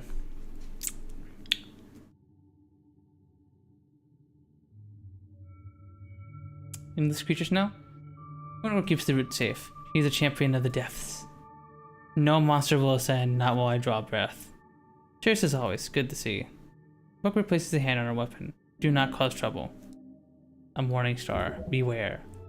Morning star, no, that's clearly just a spiked mace. I believe the term is flanged mace. A club. She will not use it. Have you seen a man in yellow pass by here? Is that a yes? I did. Aha. Are you looking for this man? Yeah, well, clearly. The bugbear shows you deep frown and says, if you see him, stick a knife through his heart for me. Wait, why? Someone approaching from the pillar shop told him to step away from the halfway turf. But that bastard, he cast a spell on me. If you fail to resist it, that's on you. Skill issue, just pass the save, dummy. Yes, I agree. I saw him approaching. He wore an ugly yellow robe. Then he said a few words and I suddenly happily allowed him to pass. A charm of some kind. I was helpless, like a kitten. God, I hate kittens. I'll avenge your honor elsewhere. Okay. You must find this man and punish him. That way you can earn her respect. Do what you want, I do not care. Catch her glancing at your figure. What else can you tell me about him? He has slightly darker skin, unlike most pale humans in Norvik. He carried a backpack and several things. Tools. Not very specific. And where do you go ask a poet? Which direction did he go? Through the south caves. She points toward the damp tunnel down the slope. I warned him about the monsters as he walked away because that damned spell. I hoped for him to dinner some hook horror or dark mantle, but the bastard turned invisible as he entered the tunnel. I hate wizard. Same. I can't stand those nerds. No one knows how to grunt. Probably saying that she's done this with this part of the conversation.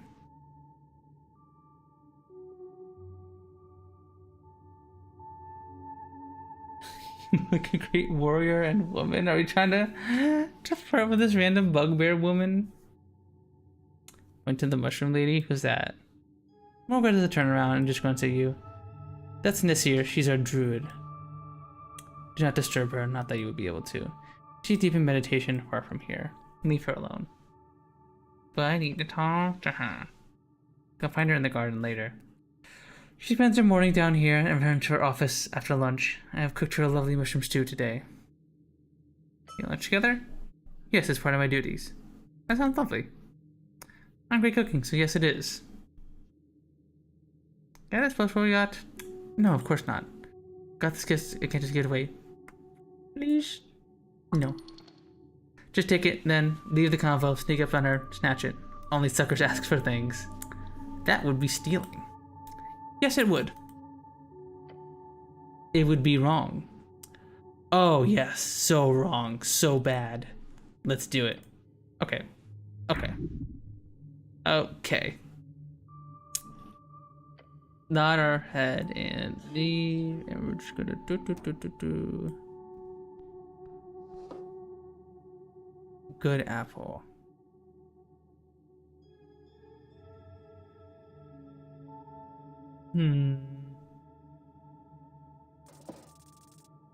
Ooh. Thief. Wilbur's massive hand clamps around your wrist like a vice. Pain and medical pain. You dare steal from me? Your grip tightens, your bone shifting. Worth it? I wasn't stealing, I was merely inspecting. Inspecting? She bares her fangs. You were inspecting my belongings? So you reach forward, grab, and then attempt to pull this right in front of my face. She pulls you close enough to spell her breath. Meat, old meat. I should break your fingers. Oh gods. One by one. A Moongore, maybe we can. Silence, runner.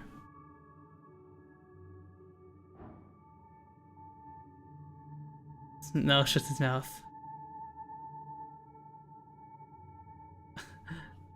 Do we try and roll for it?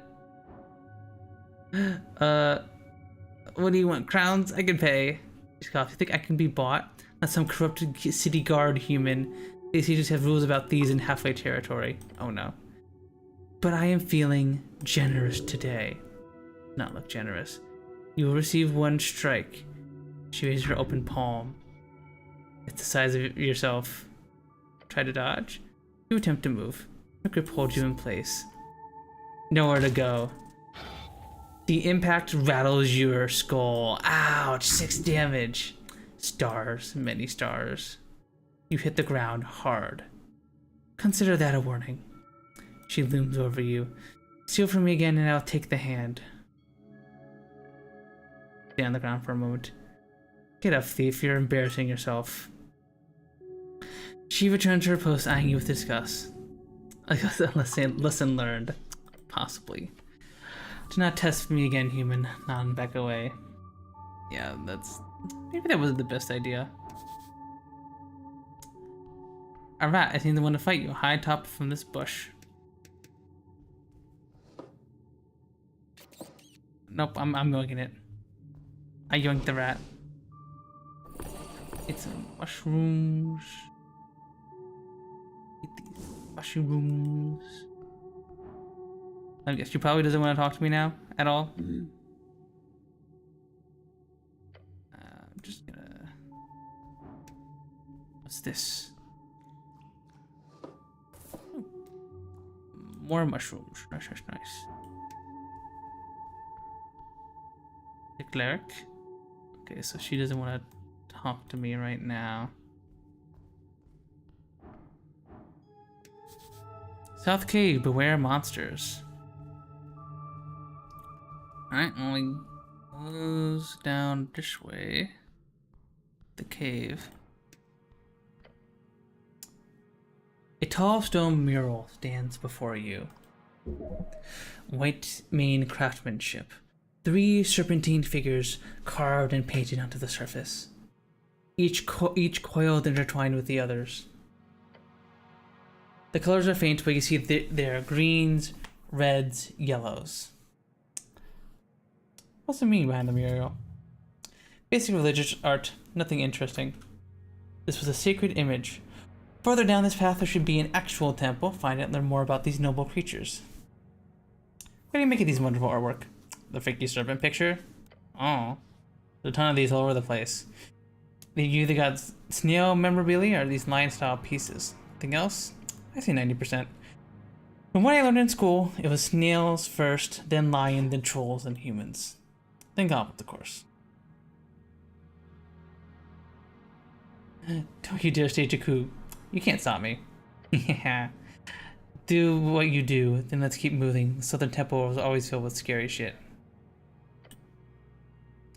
Stone is smooth. Cool.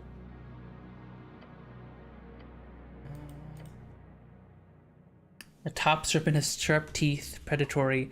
The middle one appears more serpentine, elegant. The bottom one has unusual markings.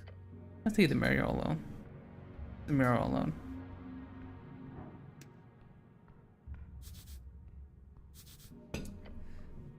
Please don't step on the literal human skulls. Strange markings cover the cave walls. Painted in faded pigments. Humanoid figures, simple, primitive. Red and white against the dark stone.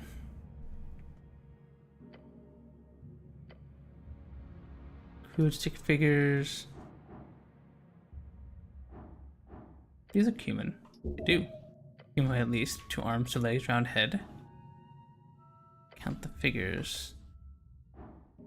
3. No, your people ever make art like this? Goblins? We were not even on this continent when these were made. This would be pre-fade, maybe?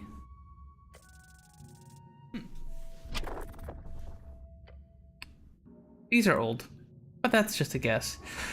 Doing cave paintings is difficult without proper study. Alright, let's move on, I guess.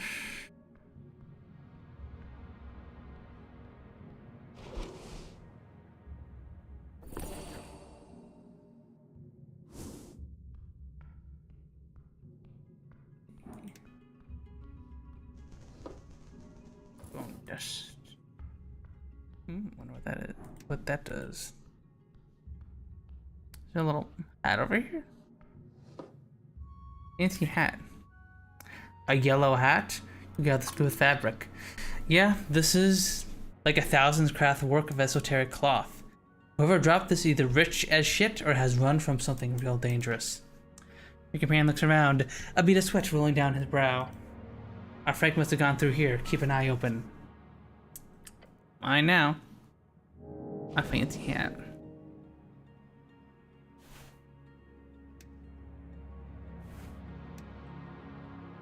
Can I?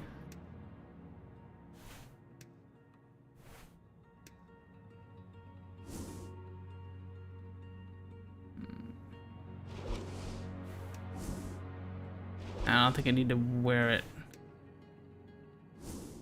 That will just give him -1 to our strength.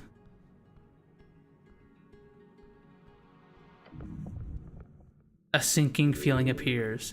To your right. Your gut. It sees death. The goblin jolts to the side. Cleric, there's... Uh-oh. Ugh. Oh no. Did I check roll initiative? And of course it's bad. So there is actual like combat in this tab. Kind of, sort of. One of the stalagmites has brought a particular nasty looking maw. How did I not notice that thing? It was hidden perfectly. Excuses. A monster. Punch it. To get control of your muscles again, that is. Is there really nothing I can do here? Pray. Waste of time. Try screaming instead. No time to react. An ambush. The goblin attempts to spring into action, but he's just too late. Along around the shadows of the cavern comes a long tendril. It flies right towards you, like a ballista firing a long, fleshy snake. And it's wrapped around, huh?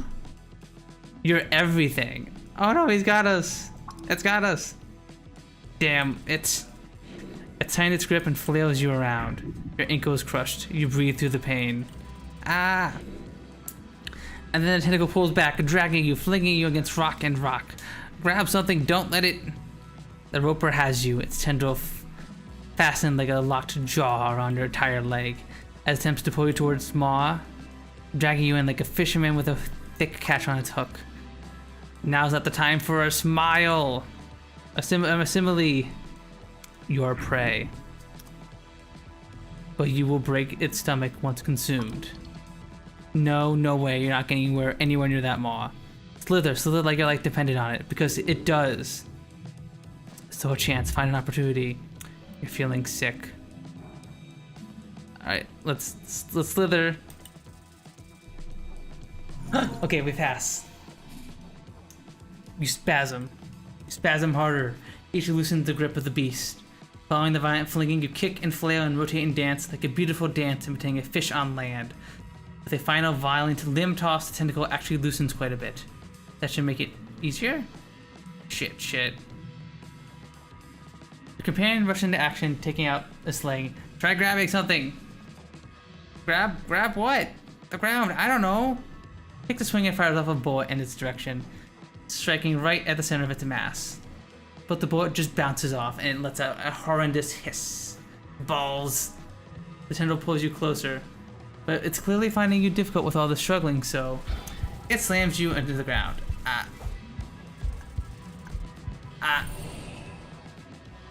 Oh no. Bones broken. Loosely dangling. We don't have anything good to say. Say nothing, okay? It grips even harder. This is it. Last try. Break free. Okay, we got a nat 20. With a deep animalistic groan, you push yourself to the limit. Your body, in a fight against this rubbery appendix of despair, no more. Break loose for real. You get a hold of it, it slithers around your leg, and you rip it to shreds. The beast shrieks as its tentacle is left broken by your incredible display of power. You are free. One last breath. Come on, Snell. He pushes himself and lines up a shot, just like target practice. With a snap, he launches the bullet. It hits the beast right in the eye. Yes, take that, you piece of shit. It roars. It is bleeding from its central eye, but still standing, now just angered. Just one more shot. Keep it distracted. The beast launches forward, way farther than expected. The mob brushes against you and bites down. Ouch. Oh. Whew. It goes right through your chainmail. A deep wound, gushing blood. Cleric, shit, I'm okay. This is the end. The beast will be felled. I don't think we can beat this. We need a nat 20. No. You swing, and you hit right on the roper's rock-hard hide. You hear a crack coming from your fist. Oh, gee, okay. We're alive, but we're exhausted. Like punching a boulder, a monstrous boulder. You're holding your breath. Snell gives you a nod as he twirls one last bullet at the sling. With a loud snap, he fires it. The echo dances around the cavern, ringing in your ears along with the horrific screeching of the roper. As the bullet hits it straight in the large, unblinking eye. Gotcha. It shrieks and pulls back, the terrible noise disappearing into the abyss. Tentacles writhing, the roper blindly flees. In its panic, it runs over the edge. Your lungs fill with air. Your knees are weak. The goblin leans on his knees and groans. That was tight, but well done.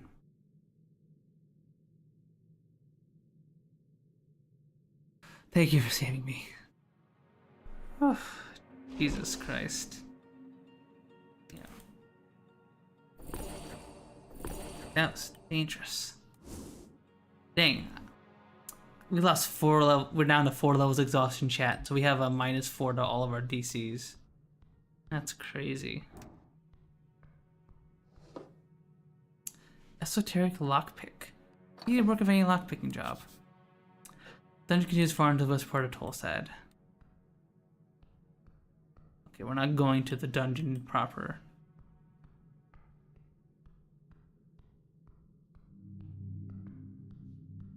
Continue this way.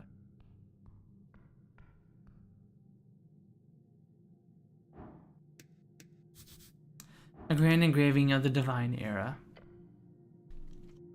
Among the fallen and broken of an ancient world lies among them a single architecture, a monument to a forgotten power. At the top, a cracked lion's head glares at you, a white, one-eyed lion with a single dark and empty socket. It's a shrine, isn't it? Shrine to what god? One lost to time. You see anything like this? No? Sure. It's like a normal cat thing. There's a ton of them all over the city. You know where to look. Do I know where to look? Really, you found this one. Hard to tell exactly what's going on here, due to the rubble and the dust. I should try and investigate more closely, but remember, the White Mains are famous for their traps, so be careful.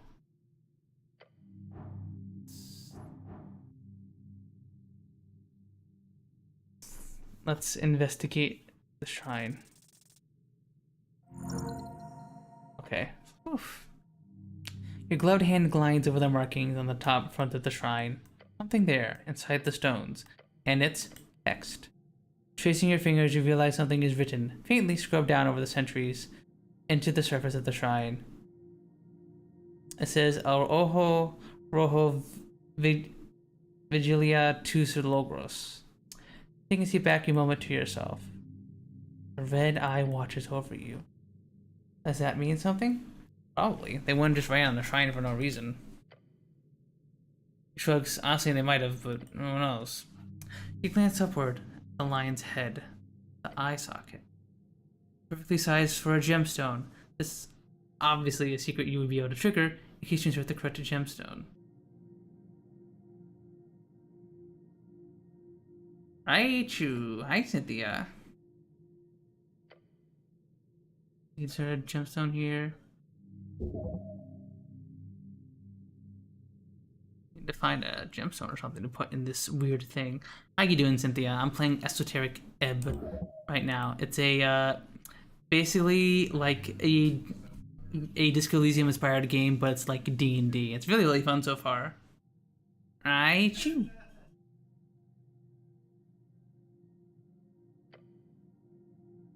Vision. Well, sounds like we need to find a gem.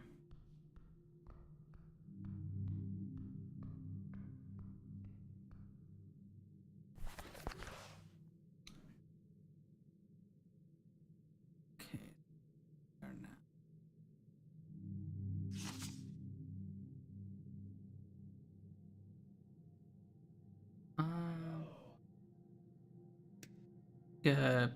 Short rest here in the cave. Cool.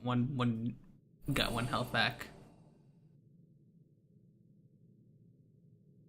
Manage to restore 1 first level spell slot. Alright. Nice for the breather, but we've got work to do. Looking for some kind of red gemstone or something. Excuse me. What are you pouty about, Cynthia? What's going on? You got beef with me? Got beef with me?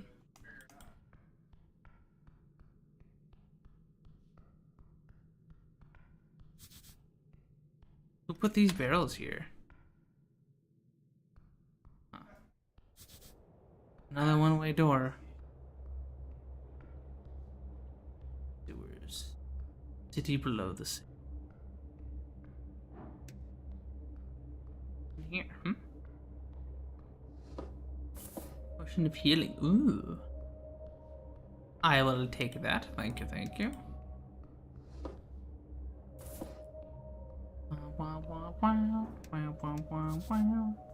A grill and some crates?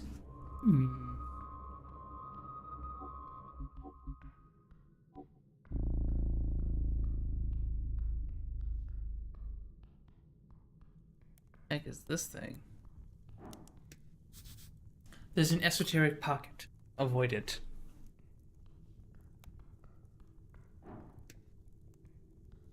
I can't. Sounds like I can't get through there.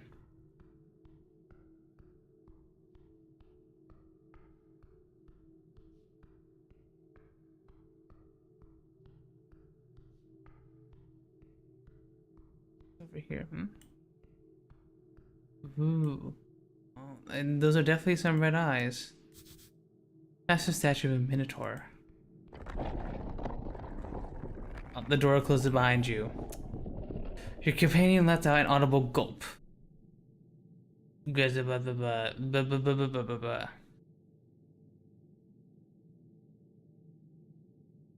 light with a straight back. The words change and intensify, mimicking your own way of speech. Two have stepped into the 5th chamber of trials. This will be your final most mounting challenge yet, O champions of the host. If outside again you wish to see, answer me these questions 3, the answer of which I shall judge fairly upon thine soul. Who shall take the first step? Damn it, why do you have to pick the red? Right, red light cow room. Ask me your question, Guardian. I am not afraid. They land upon you. First question. Get ready. What is your name?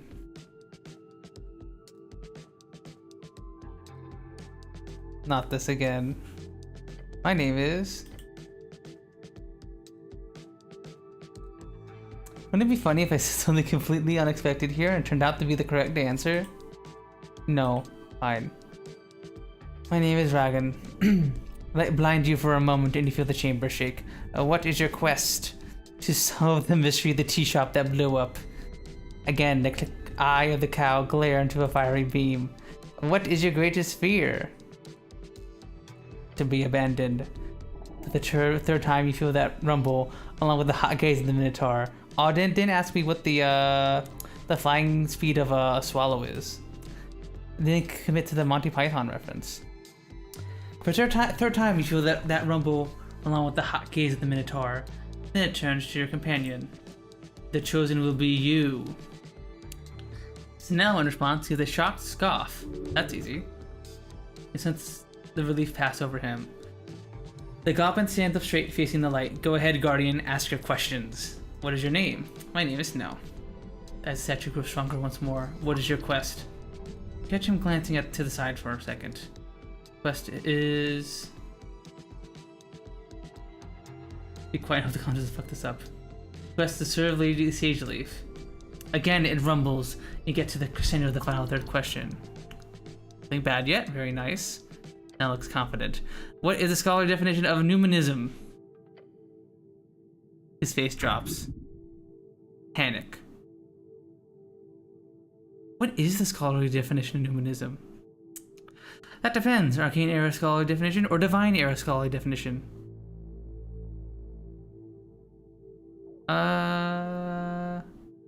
Divine era, because old. Numinism is the belief that the right of the walking gods to rule mortals. It's quite terrible. Attempt to show us now what numinism means. The goblin has his eyes fixed on you as you hold up your hands. Pretend to act like a big tyrannical magic man. Then pretend to use magic to mind control your followers. And pretend to show these followers overcoming you the way better arcanists come to your power through a fair system of meritocracy during the arcane era. Pretend to pray, then pretend to be a big strong earth, and pretend to show how people will congregate into cultural It's underneath your dog COD Kings during the Divine Era. This. Also, hi Randy. Hi. Is Winter Stream 18 plus? Oh, it's always been 18 plus, Randy. It's always been 18 plus. I just finally discovered how to do the guideline things on YouTube. It's always been 18 plus. It's just been in the video description. Yeah. So Twitch chat. Do you know how like when you chat in someone's channel for the first time and it pops up a little thing where you can put like rules and stuff? That's a thing on YouTube as well. I only very recently discovered this. So now that pops up saying that this is like an 18 plus stream. Don't be like racist or bigoted and stuff like that, you know. But yeah, hope you're doing good, Randy. I'm playing a game called Esoteric Ebb. It's like D&D Disco Elysium, basically, and it's really, really fun so far. His eyes are full of panic as you spend precious seconds waving your hands around. His panic overwhelms him. He's only able to focus on your attempt to communicate. Unfortunately, he opens his mouth to speak, still staring at you dumbfounded. What the fuck are you doing? Uh-oh. Oh. Beneath you, a sea of spikes. Oh, scramble to grab anything. No. Microseconds, that's what you've got. But somehow you manage to stretch out and sprawl out, your hands landing on rough stone and your feet. Well, let's just say, you're in a bit of a shitty position right now. RP games? Yeah, kinda, sorta. Oh god, we're keeping Snell alive. Are we holding him up? Do not move. Just relax here. I'm sure there's a way to solve this.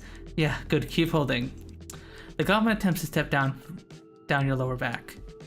Feet slip an inch. Whoa. Shit. Your entire body is quaking. You cannot hold for this long. Okay, new plan. Cast spider climb. I don't have spider climb prepared. You don't have spider climb prepared? Why would I have spider climb prepared? I don't know. Why would you? I actually can't think of a single useful situation for it. You did used to have spider climb in your spellbook before the river took your collection. Alas, you will have to do this the brutish way. You're going to die here. Hold out. Let him climb off. Wait, if you fail holding on, won't that kill you right away? You will hold on.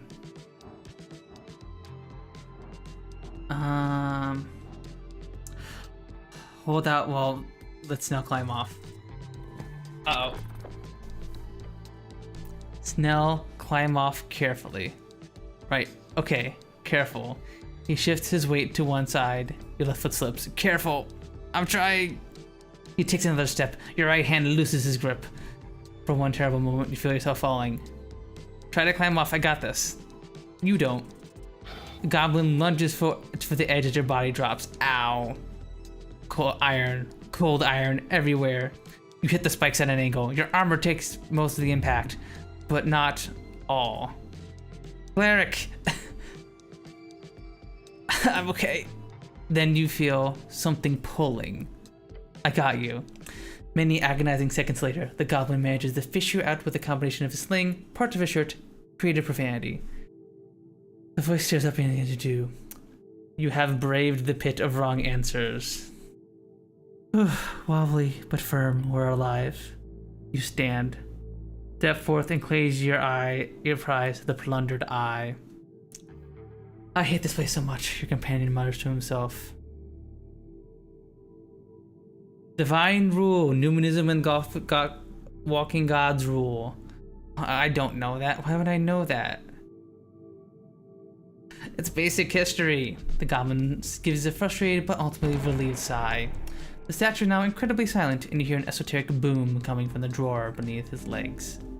Well done, the Minotaur's riddles are properly conquered. They were not riddles. Also, let's see what kind of bling that cow is hiding.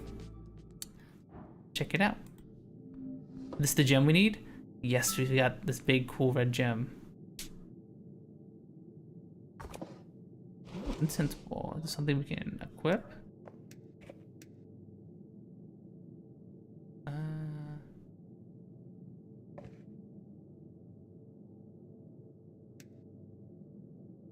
Have anything that can...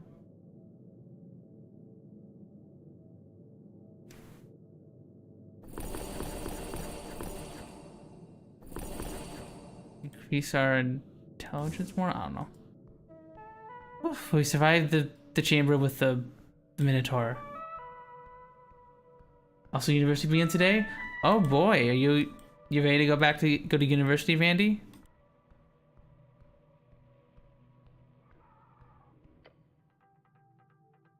Everything suddenly goes very, very tight. You've been swallowed whole. Trying to open your mouth, you feel sluggish and hard. Can't believe my last classmates failed one last year, but in that time I decided to leave for my personal vacation. At home, those guys failed again. Oh my god. I had a classmate who failed a class and had to retake it a bunch of times. But she was a person who had like difficulty focusing on stuff. She had like ADHD. I'm gonna pass out hearing this narration. Are you trying to open your mouth? You feel sluggish and hard as if your body is fighting every inch. A wiggle is all you get. There's a powerful force, a pressure all around you. The overwhelming weight of societal expectation. That too, but also something tangible. What's going on here? You can neither move nor breathe. A cleric, are you okay? Your companion's voice faint, as if he was far, far away. This is possibly quite terrible. Hold on. You're not just playing around? I can't move. Oh no. Oh no, no, no. Stop playing around. Something like that reminds me of the time that the golem takes a step closer to you before jolting back. All around you is acidic gel. Oh no, we got swallowed by this cube. Oh my god. It's like a fun fact, gelatinous cubes are supposed to be like really, really hard to spot in like the older edition to D&D. They're supposed to be like clear so that like you basically like accidentally walk into them. So makes sense.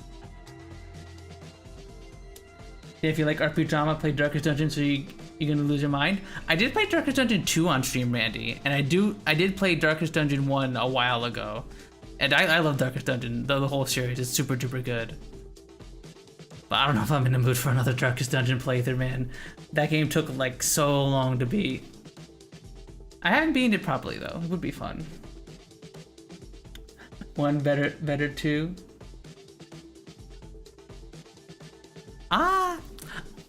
I like both. I like both. I like that 2 was different. I like the combat in 2. 2 stinky. I like 2. I had fun with 2. I think the runs took a little too long, but I like 2. Cube. Ow! It is seeping into every crevice. By earth that burns. You appear to have been enclosed within a gelatinous cube. You are statistically likely to die here and now. No, not like this, not in this terribly embarrassing way. What kind of idiot just walks into a cube? Cleric, you hear the goblin's voice faintly behind you. Listen to me. I don't know why, but that cube ain't aggressive. Tosses in a rope that quickly gets sucked into the gelatinous mass. Push a bit closer to the edge and grab the rope. I'll help you pull you out. The rope doesn't get nearly close enough for you to easily take it, but if you can get to it, you might live. Listen to his voice.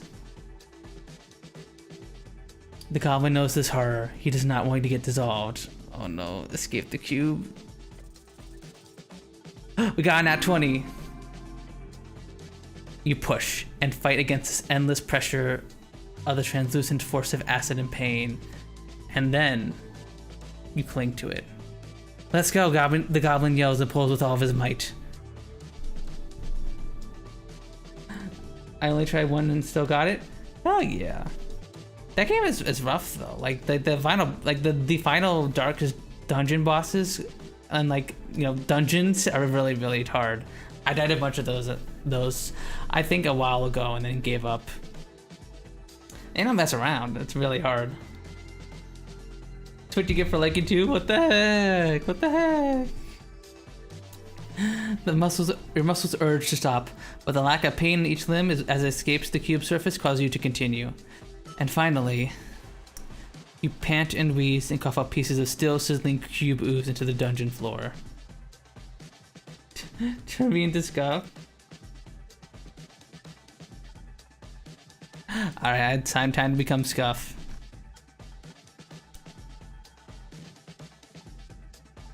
What this game?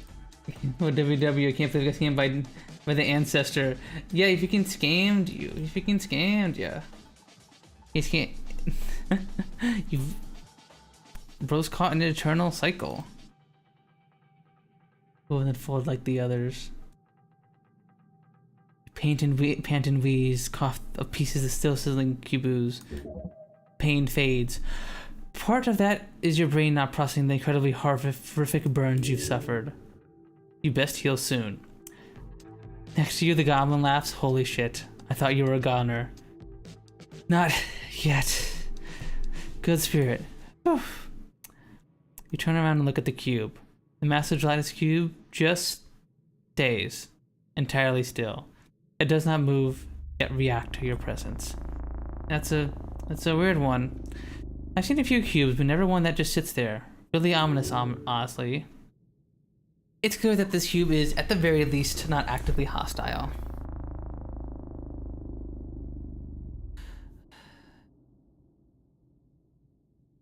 Particularly if you carry sulfur acid, you can burn that cube. I pet the cube. Reach forward and carefully tap the surface. That just burns your hands of it. Ow. Ah, that was stupid. Why did I do that? Yeah, you having fun? Worth it. The cube does not seem to react. Okay, I wonder. Okay. Well, we're gonna take a short rest here. I can't think I got anything in chemistry. Oh. Gotcha. Can sulfuric acid be, well, gelatinous cubes are acidic, so they probably resist acid damage. Now that I think about it. Actually probably would be wouldn't take damage from sulfuric acid. Where you stand, an iron door. At the center, a 5-pointed star has been etched deep into the metal. A faint hum vibrates through the iron. That's some fancy door. Examine the star symbol. You lean closer to inspect the etched star. 4 points, perfectly symmetrical. The gloved hand meets cold iron. A ripple of translucent energy pulses across the surface. It's locked. Magically. Any ideas about Snow? About your fancy mystery dungeon door? Crosses his arm and stares at it. Not really my area of expertise, cleric. But I bet you need some kind of password or spell. Or, you know, he mind breaking something with his fist? Subtle. Very subtle. What he means here is violence. Right, so? Smash it. Perhaps think for a bit.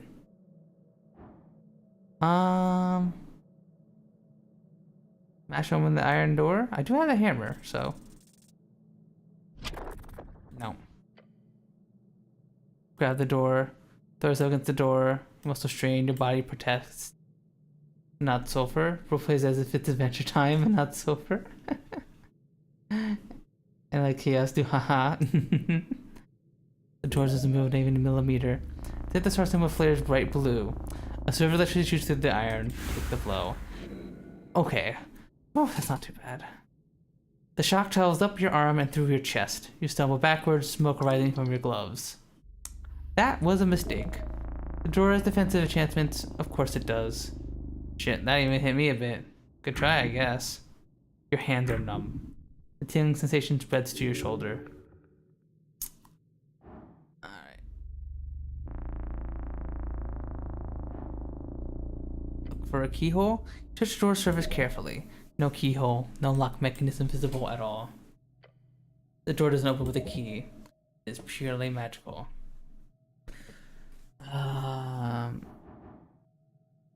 Okay, well, maybe later. Let's come back here. Let's come back after we insert the gem into the statue.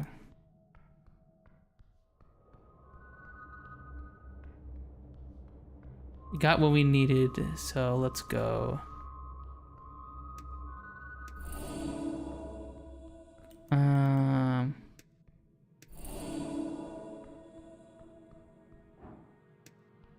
back here. Hear my message don't show up? They're showing up. They should be. They're not Topher and I like the paths. Yeah, you're showing up there on stream. You're good, You're good, Randy. That's working. Alright, let's put this cool red gem into here. I want to be a bit careful about it. You could probably put in that Janeth here. Carefully guide the Janketh into the perfectly sized eye hole. Once close enough, you like a magnet gets sucked in, and you hear a strange noise in the walls. Oh. Ooh. Oh gods. The goblin gasps for air, unable to speak. Oh. You almost just dies. In the shake, you would have died had the final blade not been blocked by those vines. And Snow would have died if he had stood just a bit further back or to the left. Fuck. Someone's actually shaking. Nice dodge, Snow. We were so close to just like dying. Look at these things. We'd be cut in half. Are you aware of that, cleric?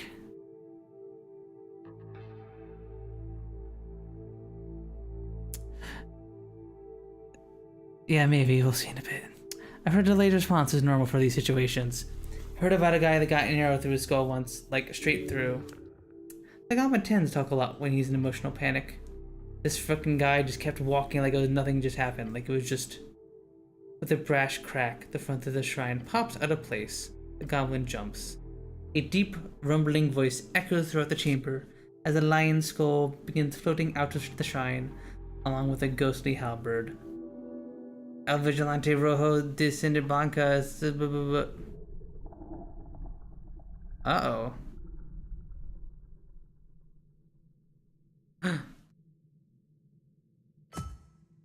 The skull falls to the ground. As it rolls to the side. But I understand that with these sulfuric acid will literally rip water molecules out of the structure because of the gelatinous cube. Ah, okay. The hydration agent. Gotcha. Huh? Are you sure? Messing around and scanning for threats. That was a ghostly apparition left to guard this shrine.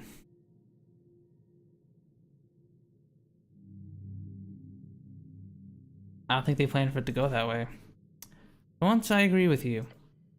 The skull is on the ground before you and just the halberd is just floating there. All ghost-like. With them. Come on.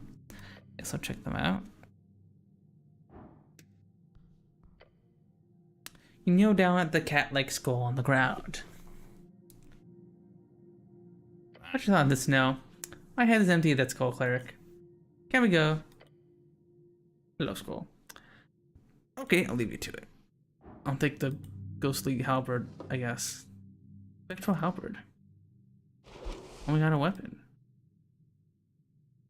Put that on.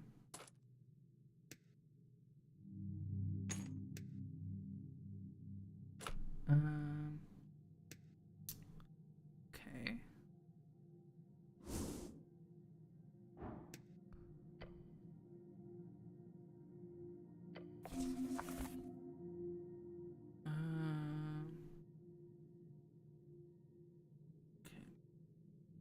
You might be anything but never wrong. Maybe you can wear the skull or something. that would be silly. Come out of the dungeon with a wacky skull.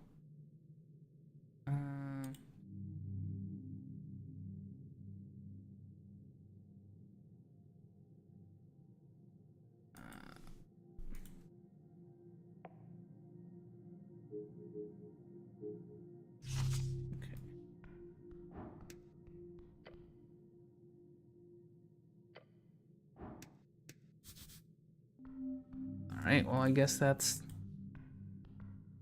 that.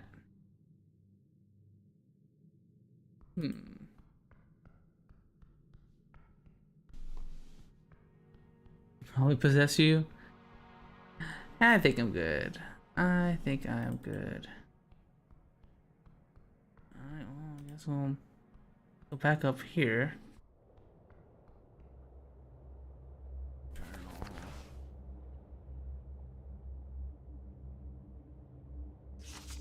Or if there's somewhere we haven't explored yet over here.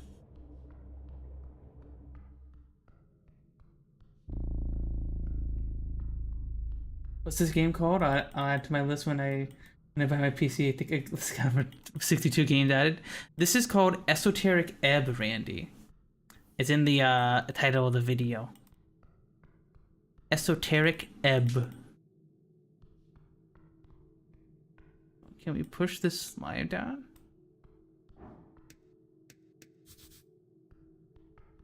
No, okay, well let's go into the slime. Wait, so where are we going?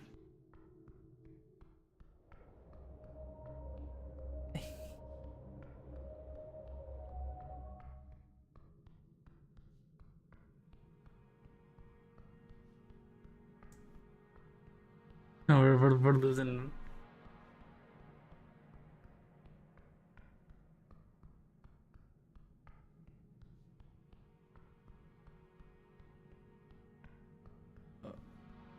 Okay, we're just jogging all the way back.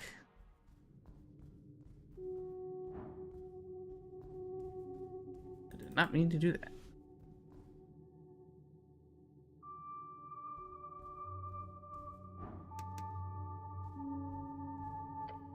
What's this?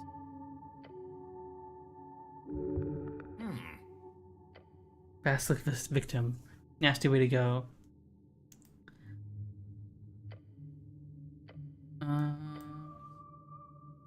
Those with the cloak. Ooh. Found a book. Between the folds of the fabric, one page is visible. Someone's not completely sure ink if the pressure's hard enough. If the handwriting is cramped at wizard notes, most of the pages are obscured in stone. Crumble. I mean, what's the character of Tom and Jay that will mix with the guitar with this. The one phrase stands out clearly, written in bold lettering on the top. Master Hagling's I will learn. A formal phrase like a student's oath or passphrase. That is the name of one of the greatest houses arcanists in Old Numenor. Commit to memory. Oh, I wonder if that's the password for the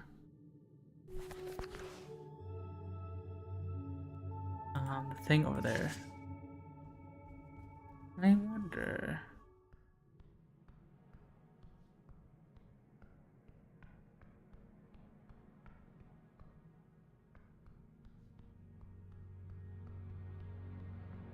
I got this guy met Medusa, met a basilisk. Ooh. Got turned to stone.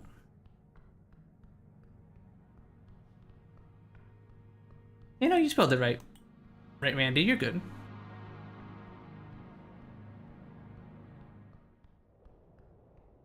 You're good, you're good. Let's see, maybe that's like a password to get into this door.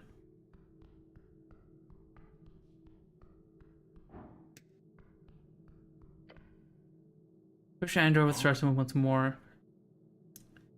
Master Hagen Shags I will learn.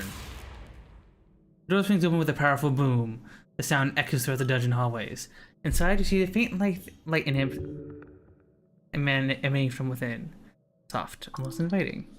Perhaps a trap. Probably a trap. One locked door usually isn't enough for these fucking wizard types. Well, after you, cleric. The goblin gestures towards open doorway. Beyond lies the unknown. What secrets does this wizard hide? Time to find out. Ooh. The light is not real. How strange. A monster manual, but most pages are ruined. You can hear the wind outside. It's an illusion, surely. Arcane music box.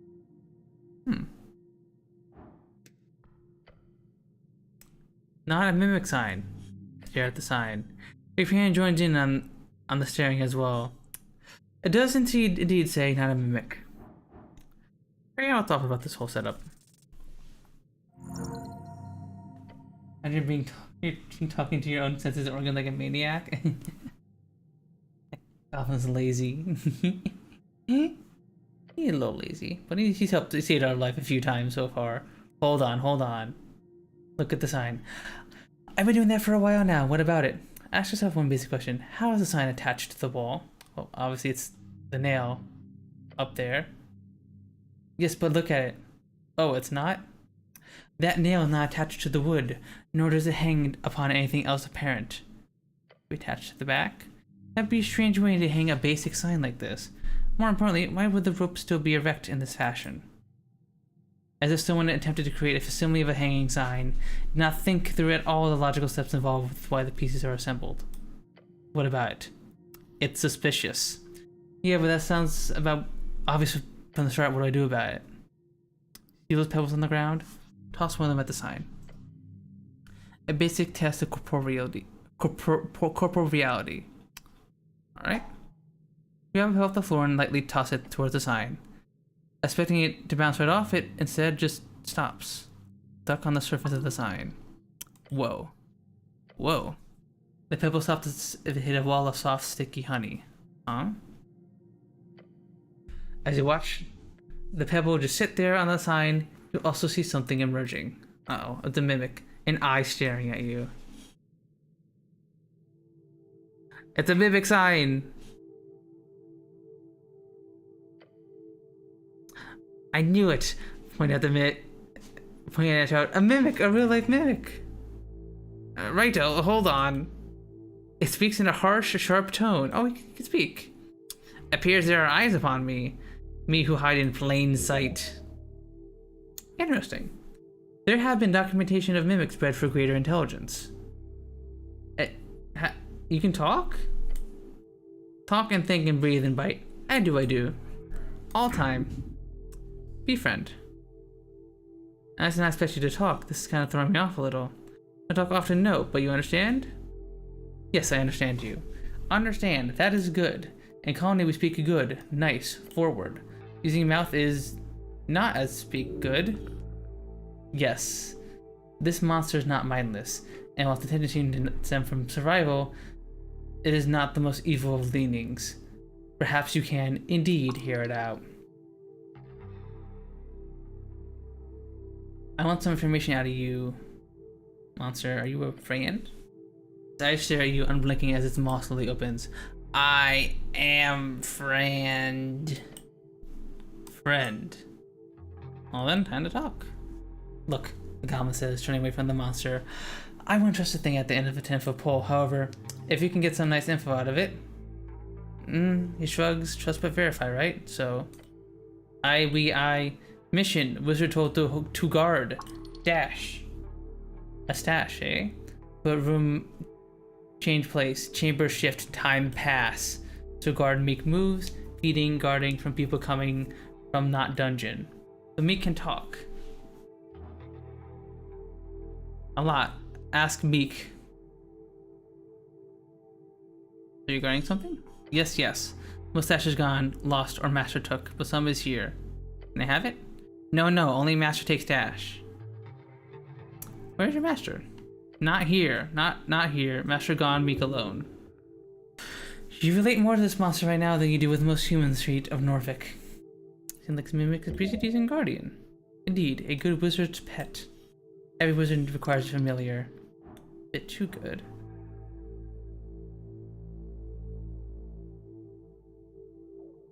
What am I supposed to do with this thing? Take the stash, of course. All monsters need to be defeated, however, this one does not seem so bad. Must be lonely down here. Not alone always. Colony somewhere in past and west. Long time spent in colony. Most are dumb in colony, but they do not enjoy smart. They kick out not allowed to smart. You were kicked out because you were smart? The mimic claps his teeth together.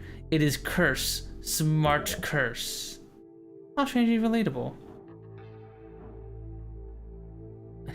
My SVTC shares fame with being too smart. What do you know of this place? I know much, or it's just around a bit, swaying its gaze. Its danger and secret. It is full of danger and secret. Master told much and shared little. But Meek knows, Meek knows. It could be useful for shared secrets. Your name is Meek? Meek, yes. That's a great name. Yes, yes. Okay, we got the DC down to 7. Surely we can, this is enough. Ah, no. An idea. Okay, an idea. Yeah. Understand the mimic, you have to try to become the mimic. Oh no, I understand. Attempt to blend into the environment. Cleric? We're lying down. Your instinct is to curl off the floor. Naturally. Be completely still. Spend 10 minutes like this. As time passes, you slowly rise again from the new ball shape. Oh, so you're done. You stretch your limbs, feeling the power of actually moving and not being still. This is idiotic.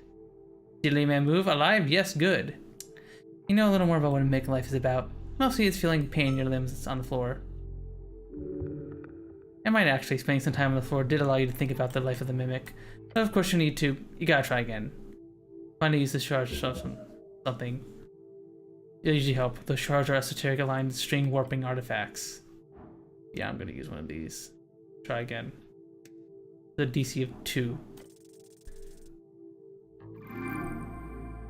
In that case, save your cakes.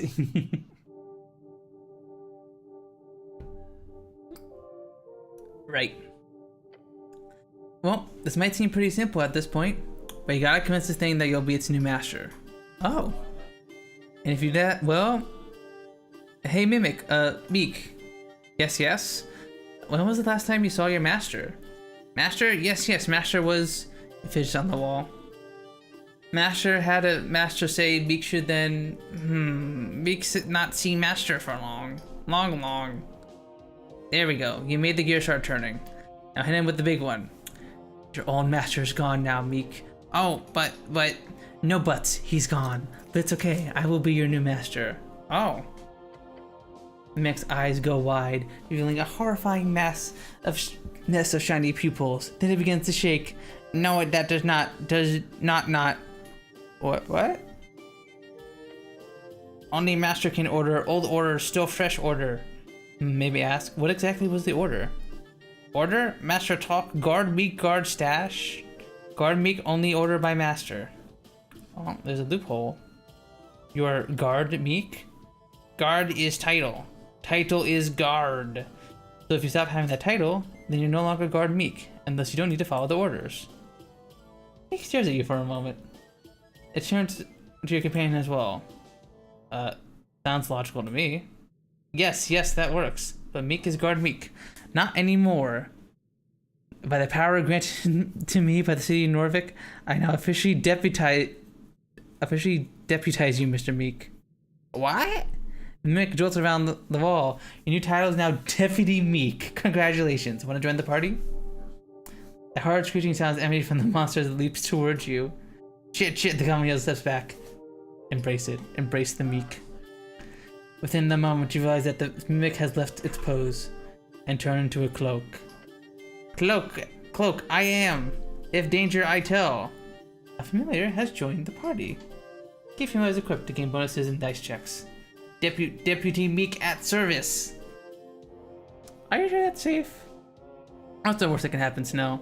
We used to have a little guy around. Yes, little guy. Fuck it, I'm sure we'll be fine.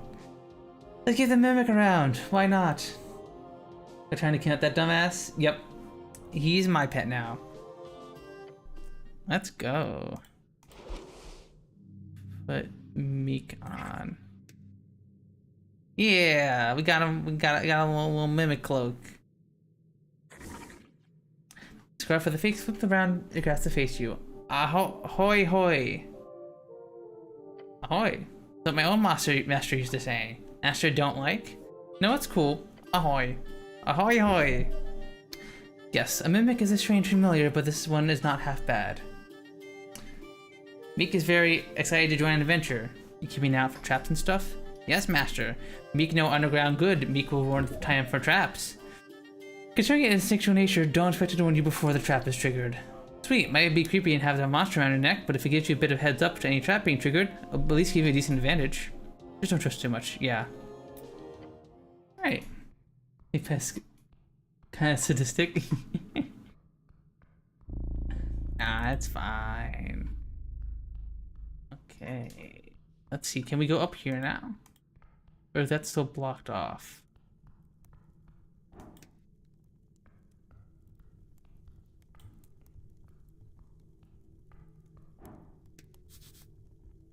Esoteric pocket, avoid it. Okay, so where have we not explored down here? I believe you've seen everything, right?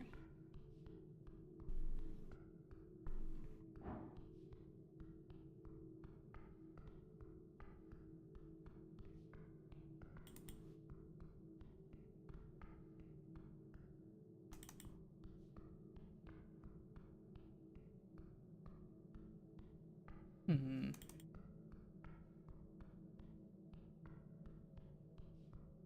Let's see, where else have we not explored yet?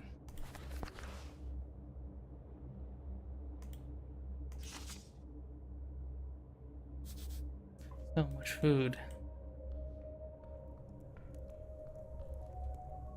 Oh, D&D got chemistry and alchemy? It does. It has alchemy.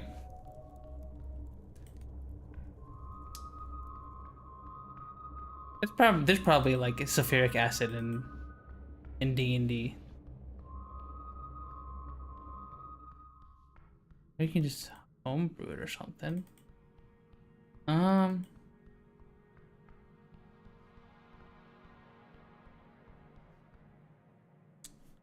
don't know.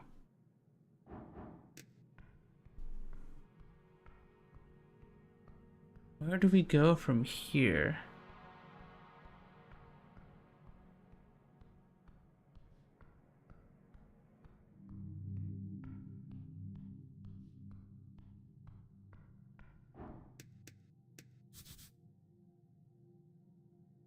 Is there anything else for us to interact with?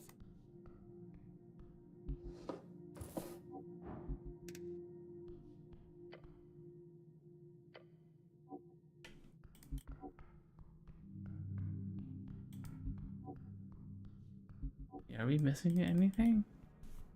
I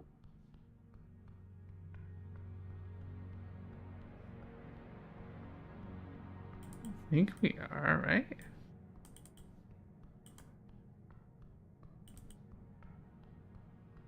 Maybe we can make dehydration agent? I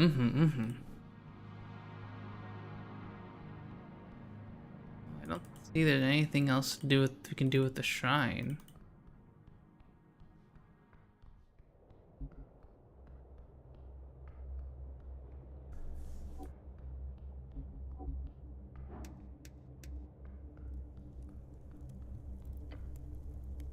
At the end of the sewer path, you encounter a stove. Around sit some crates. One looks like a red bedroll. This is a camp. Got ourselves a big sewer rat here. Big enough camp to cook. The goblin looks around the dark, damp tunnel. I don't like this one bit. Is it normal to camp in a place like this? No, cleric. Urbex sewers are notoriously dangerous. No sane person would risk here or survive. Not entirely cold. Recent, huh? The rats scurrying around the corners, nothing else. What are these crates? Leaning in, you see symbols etched on the corners of the wood. HWBT. Huh. The goblin inspected them as well. We had shipments going missing from Water Lane in periods. Now I know where they ended up. He taps the crates. Spices. Potatoes. Yes, it's food crates. Food? Just food. More time, it's been a lot. Yes, these crates hold food. Why food? A glance reveals most are empty. Whoever is down here is simply siphoning off resources from the Halfway Bridge tribe. Why food in the sewers? A foolish question. Obviously this is a hideout of some kind. I've been trying to find nails to thief for a while, figured it's some kind of organized thing. Considering the size of this hall, it's gotta be. What do you propose? Should we keep going and see if they come back? Possibly. We could also go for backup. I know we're on the tea shop mission, but this is kind of a big deal for the halfways, and they seriously will be happy to finally get this thorn cut down. We don't have time for that, Snow. What do you mean? You do random shit all the time. It's not random, it's called questing. But because of your frustrated look, why not would you call this a quest too, eh? Oh, what's the name of the quest? Call it the food quest. A hunter. You never thought to check the sewers? Of course not. It's not even connected to the water line, except for the water flow, and that's... Stop squinting at the water. Those motherfuckers. See what they're doing? No. They've been dumping creatures into the water flow. They're catching them down there. Probably with a net or something. The goblin glances around the tunnel. Diabolical. It'd be impressive if it wasn't my job to keep track of this shit. Comes creeping. Up, there's a dude. Honestly, this whole thing is creeping me out. You're telling me you are objectively. Maybe we should just leave. I'm not gonna stop you who likes being in the sewers. I don't. Me neither. Oh, there's a dude down there. Anyways, right behind. Why food? You know, I'm asking myself the same question. Never quite figured it out, but look. The goblin shoves the loose lid of the crate, revealing an empty side. Oh god, there's gotta be a mega monster down here. Either that or... Hold on, mega monster? Is that an official classification? No. No. Right. He no longer cares. On top of your head, you calculated that 3 full-grown human men could live on this amount without problem. Your very flesh. Behind you. And gasps as he glances back. You watch his entire being suddenly leaves his corporeal body. For an instant, he is not a goblin, he is a ghost. Grade hungers. Turn around. The goblin is already there on the move, his sling loaded, spinning, aiming. To see Hunt come to Kraid? How good. What is that? You watch as the hulking mass of flesh and wet scales rising from the shadows of the sewer. Uh-oh. Oh, we're fighting this dude. And I got a 3.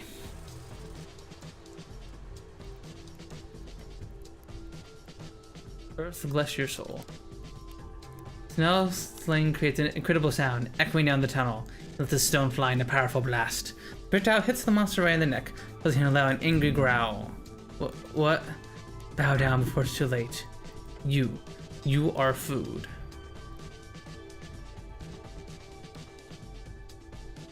Stop, we've come to bargain. It stares at you with cold, blank eyes. Yet it does not strike. Soulless, predatory, a beast who developed consciousness but lives without care for others. Fascinating. The goblin hesitates. Inches away, the croc creature makes a deep growling sound. It sounds annoyed. No hunt, no struggle? Gah! A frustrated shriek. Fight, struggle like a rabbit. Gives you a shove with his claws. The goblin sends a quick glance between the two of you. He's unsure to strike again or see if there's some strange piece to be found here. Raise your fist and throw a punch. No. With determination and resolve, we take a decisive step forward, throw a punch at the beast. However, you're only able to strike at the thick hide. It absorbs the punch like nothing else.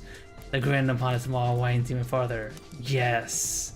The croc brings forth a jagged meat cleaver. A horrific weapon to behold if wielded by a man. Held by this beast, it is doom. The hunt is on. He swings the hatchet, missing your stomach by an inch.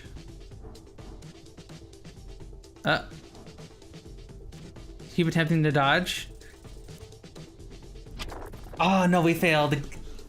The second strike, however, goes where the beast wants it. Your lower thigh. Ouch, ouch. Let's use cure wounds here. A frustrated shriek? No one of pleasure. You are rabbit, escaping slaughter. Kraid enjoys. Then he squints at you, lets out a grunt, and lowers the weapon. Huh? Your companion takes a deep step back while keeping a wary eye on the beast. He's unsure if he should strike again, or see if there's some strange piece to be found here. Ugh, Kraid is bored. You are cleric, no? The goblin takes a deep breath, and then he hisses at you under his breath. Do not push your luck. Yes, you know me? Alright, it's my time to dip. Okie dokie, bye bye, Randy. Thank you. Hope you have a good rest of your night. You guys are not having fun with here because everyone's kind of sewage and couldn't handle that 7 minutes because of the smell. Oh my god, yeah. It probably smells so terrible. Oh my god. I don't know how anyone could live in the sewers. Or like maybe your nose just goes blind to it after a while, you know? Just like smell blindness. Yes, you know me? Do not be trouble. Kraid will not be trouble. The beast lumbers back to the encampment. You look on, taking heavy breaths. Snell leans on his knees. He appears to be shaking. Adrenaline running out. Weak knees, dizzy skull. Kraid sits on top of a crate in front of the little stovetop. Hunt is done for daytime. Now is rest and cooking. Go up and approach his camp.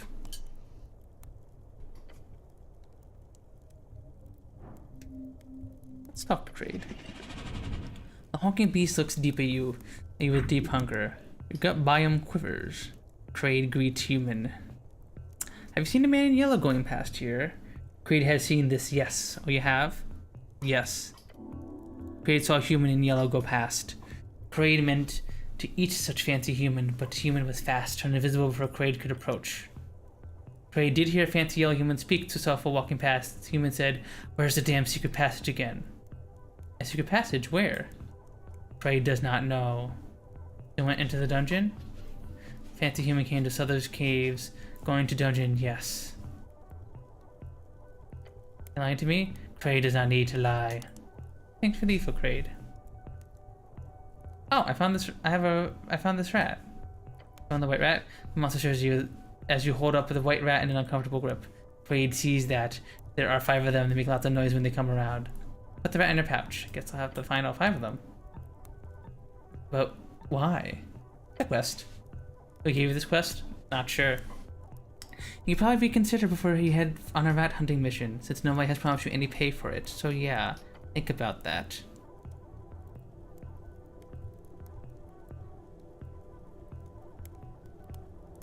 Now, what do you do about the crate situation? Honestly, it's not a good idea to start shit here.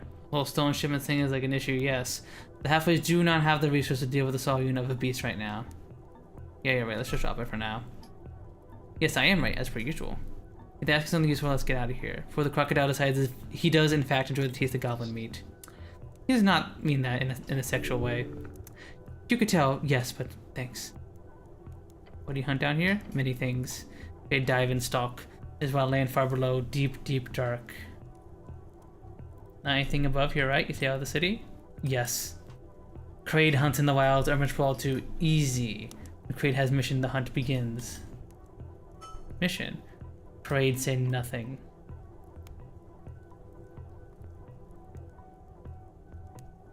Anything good down here? Mini trophy, big chicken, little drake. Many of those teeth and eye. Meat most not tasty, some very. You. The goblin does a comically loud gulp. Little green men, you are not tasty and not fun to hunt, but you look spicy. He'll have a hand stern face, I can assure you I am not. The croc was out in an amused growl. Oh, I like this guy. I like Kraid. Great. Good to know. Alright, nod your head. Leave.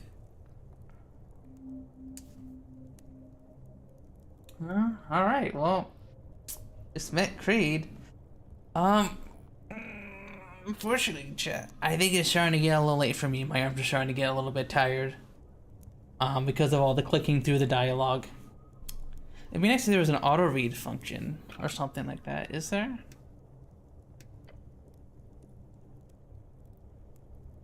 No, there's not. Yeah, that's the only annoying thing about this game so far, is that I have to click through all the dialogue, and that's definitely decreasing how long you can play it. But unfortunately, we're getting a little late, and I'm starting to get a little tired. So I think we're gonna wrap up stream here for today with Esoteric Ebb. There we go. And yeah, I had a lot of fun playing this. This has been great to play. I've been having so much fun. I love the mechanics so far. Obviously, I haven't played Disco Elysium, but I could definitely see the inspirations of it just from the bits of gameplay I have seen of it. And I definitely want to play more of this. I don't know if I'll think about if this will be something that we will be playing in the future. We shall see. As unfortunately, there's just so much stuff I want to play. There's so much stuff to play, chat. There's so much good stuff to play these days. Oh my god, there's just so much good stuff to play. I don't have enough time, unfortunately. Ooh. But yeah, we'll see. But thank you all for stopping by and hanging out with me today. Thank you, LoopyVT, for the follow. And yeah, I'll be back again tomorrow at 8 p.m. EST. Same time, same place. And we'll be playing more Mutagenics. And we're going to be trying to beat the Jurassic period for the first time. Going to beat our final chapter of Act 3. We're not done with the game yet, but we're getting pretty close, and it'll be fun. Hopefully I'll see you guys around for that. Be sure to follow me on all of the socials. Be sure to follow me on Twitter and Blue Sky and TikTok and the YouTubes and the Twitch. I multi-stream to YouTube and Twitch, by the way, so if you want to watch me on either one of those platforms, you can watch me on whichever one you like most. And yeah, hope you guys all had a wonderful time today, and I will see you all tomorrow. And now we have the hardest decision of the night. Who the heck do we raid? Hi, honey. My steak too moist, my lobster too buttery, my game selection too vast. What do you where?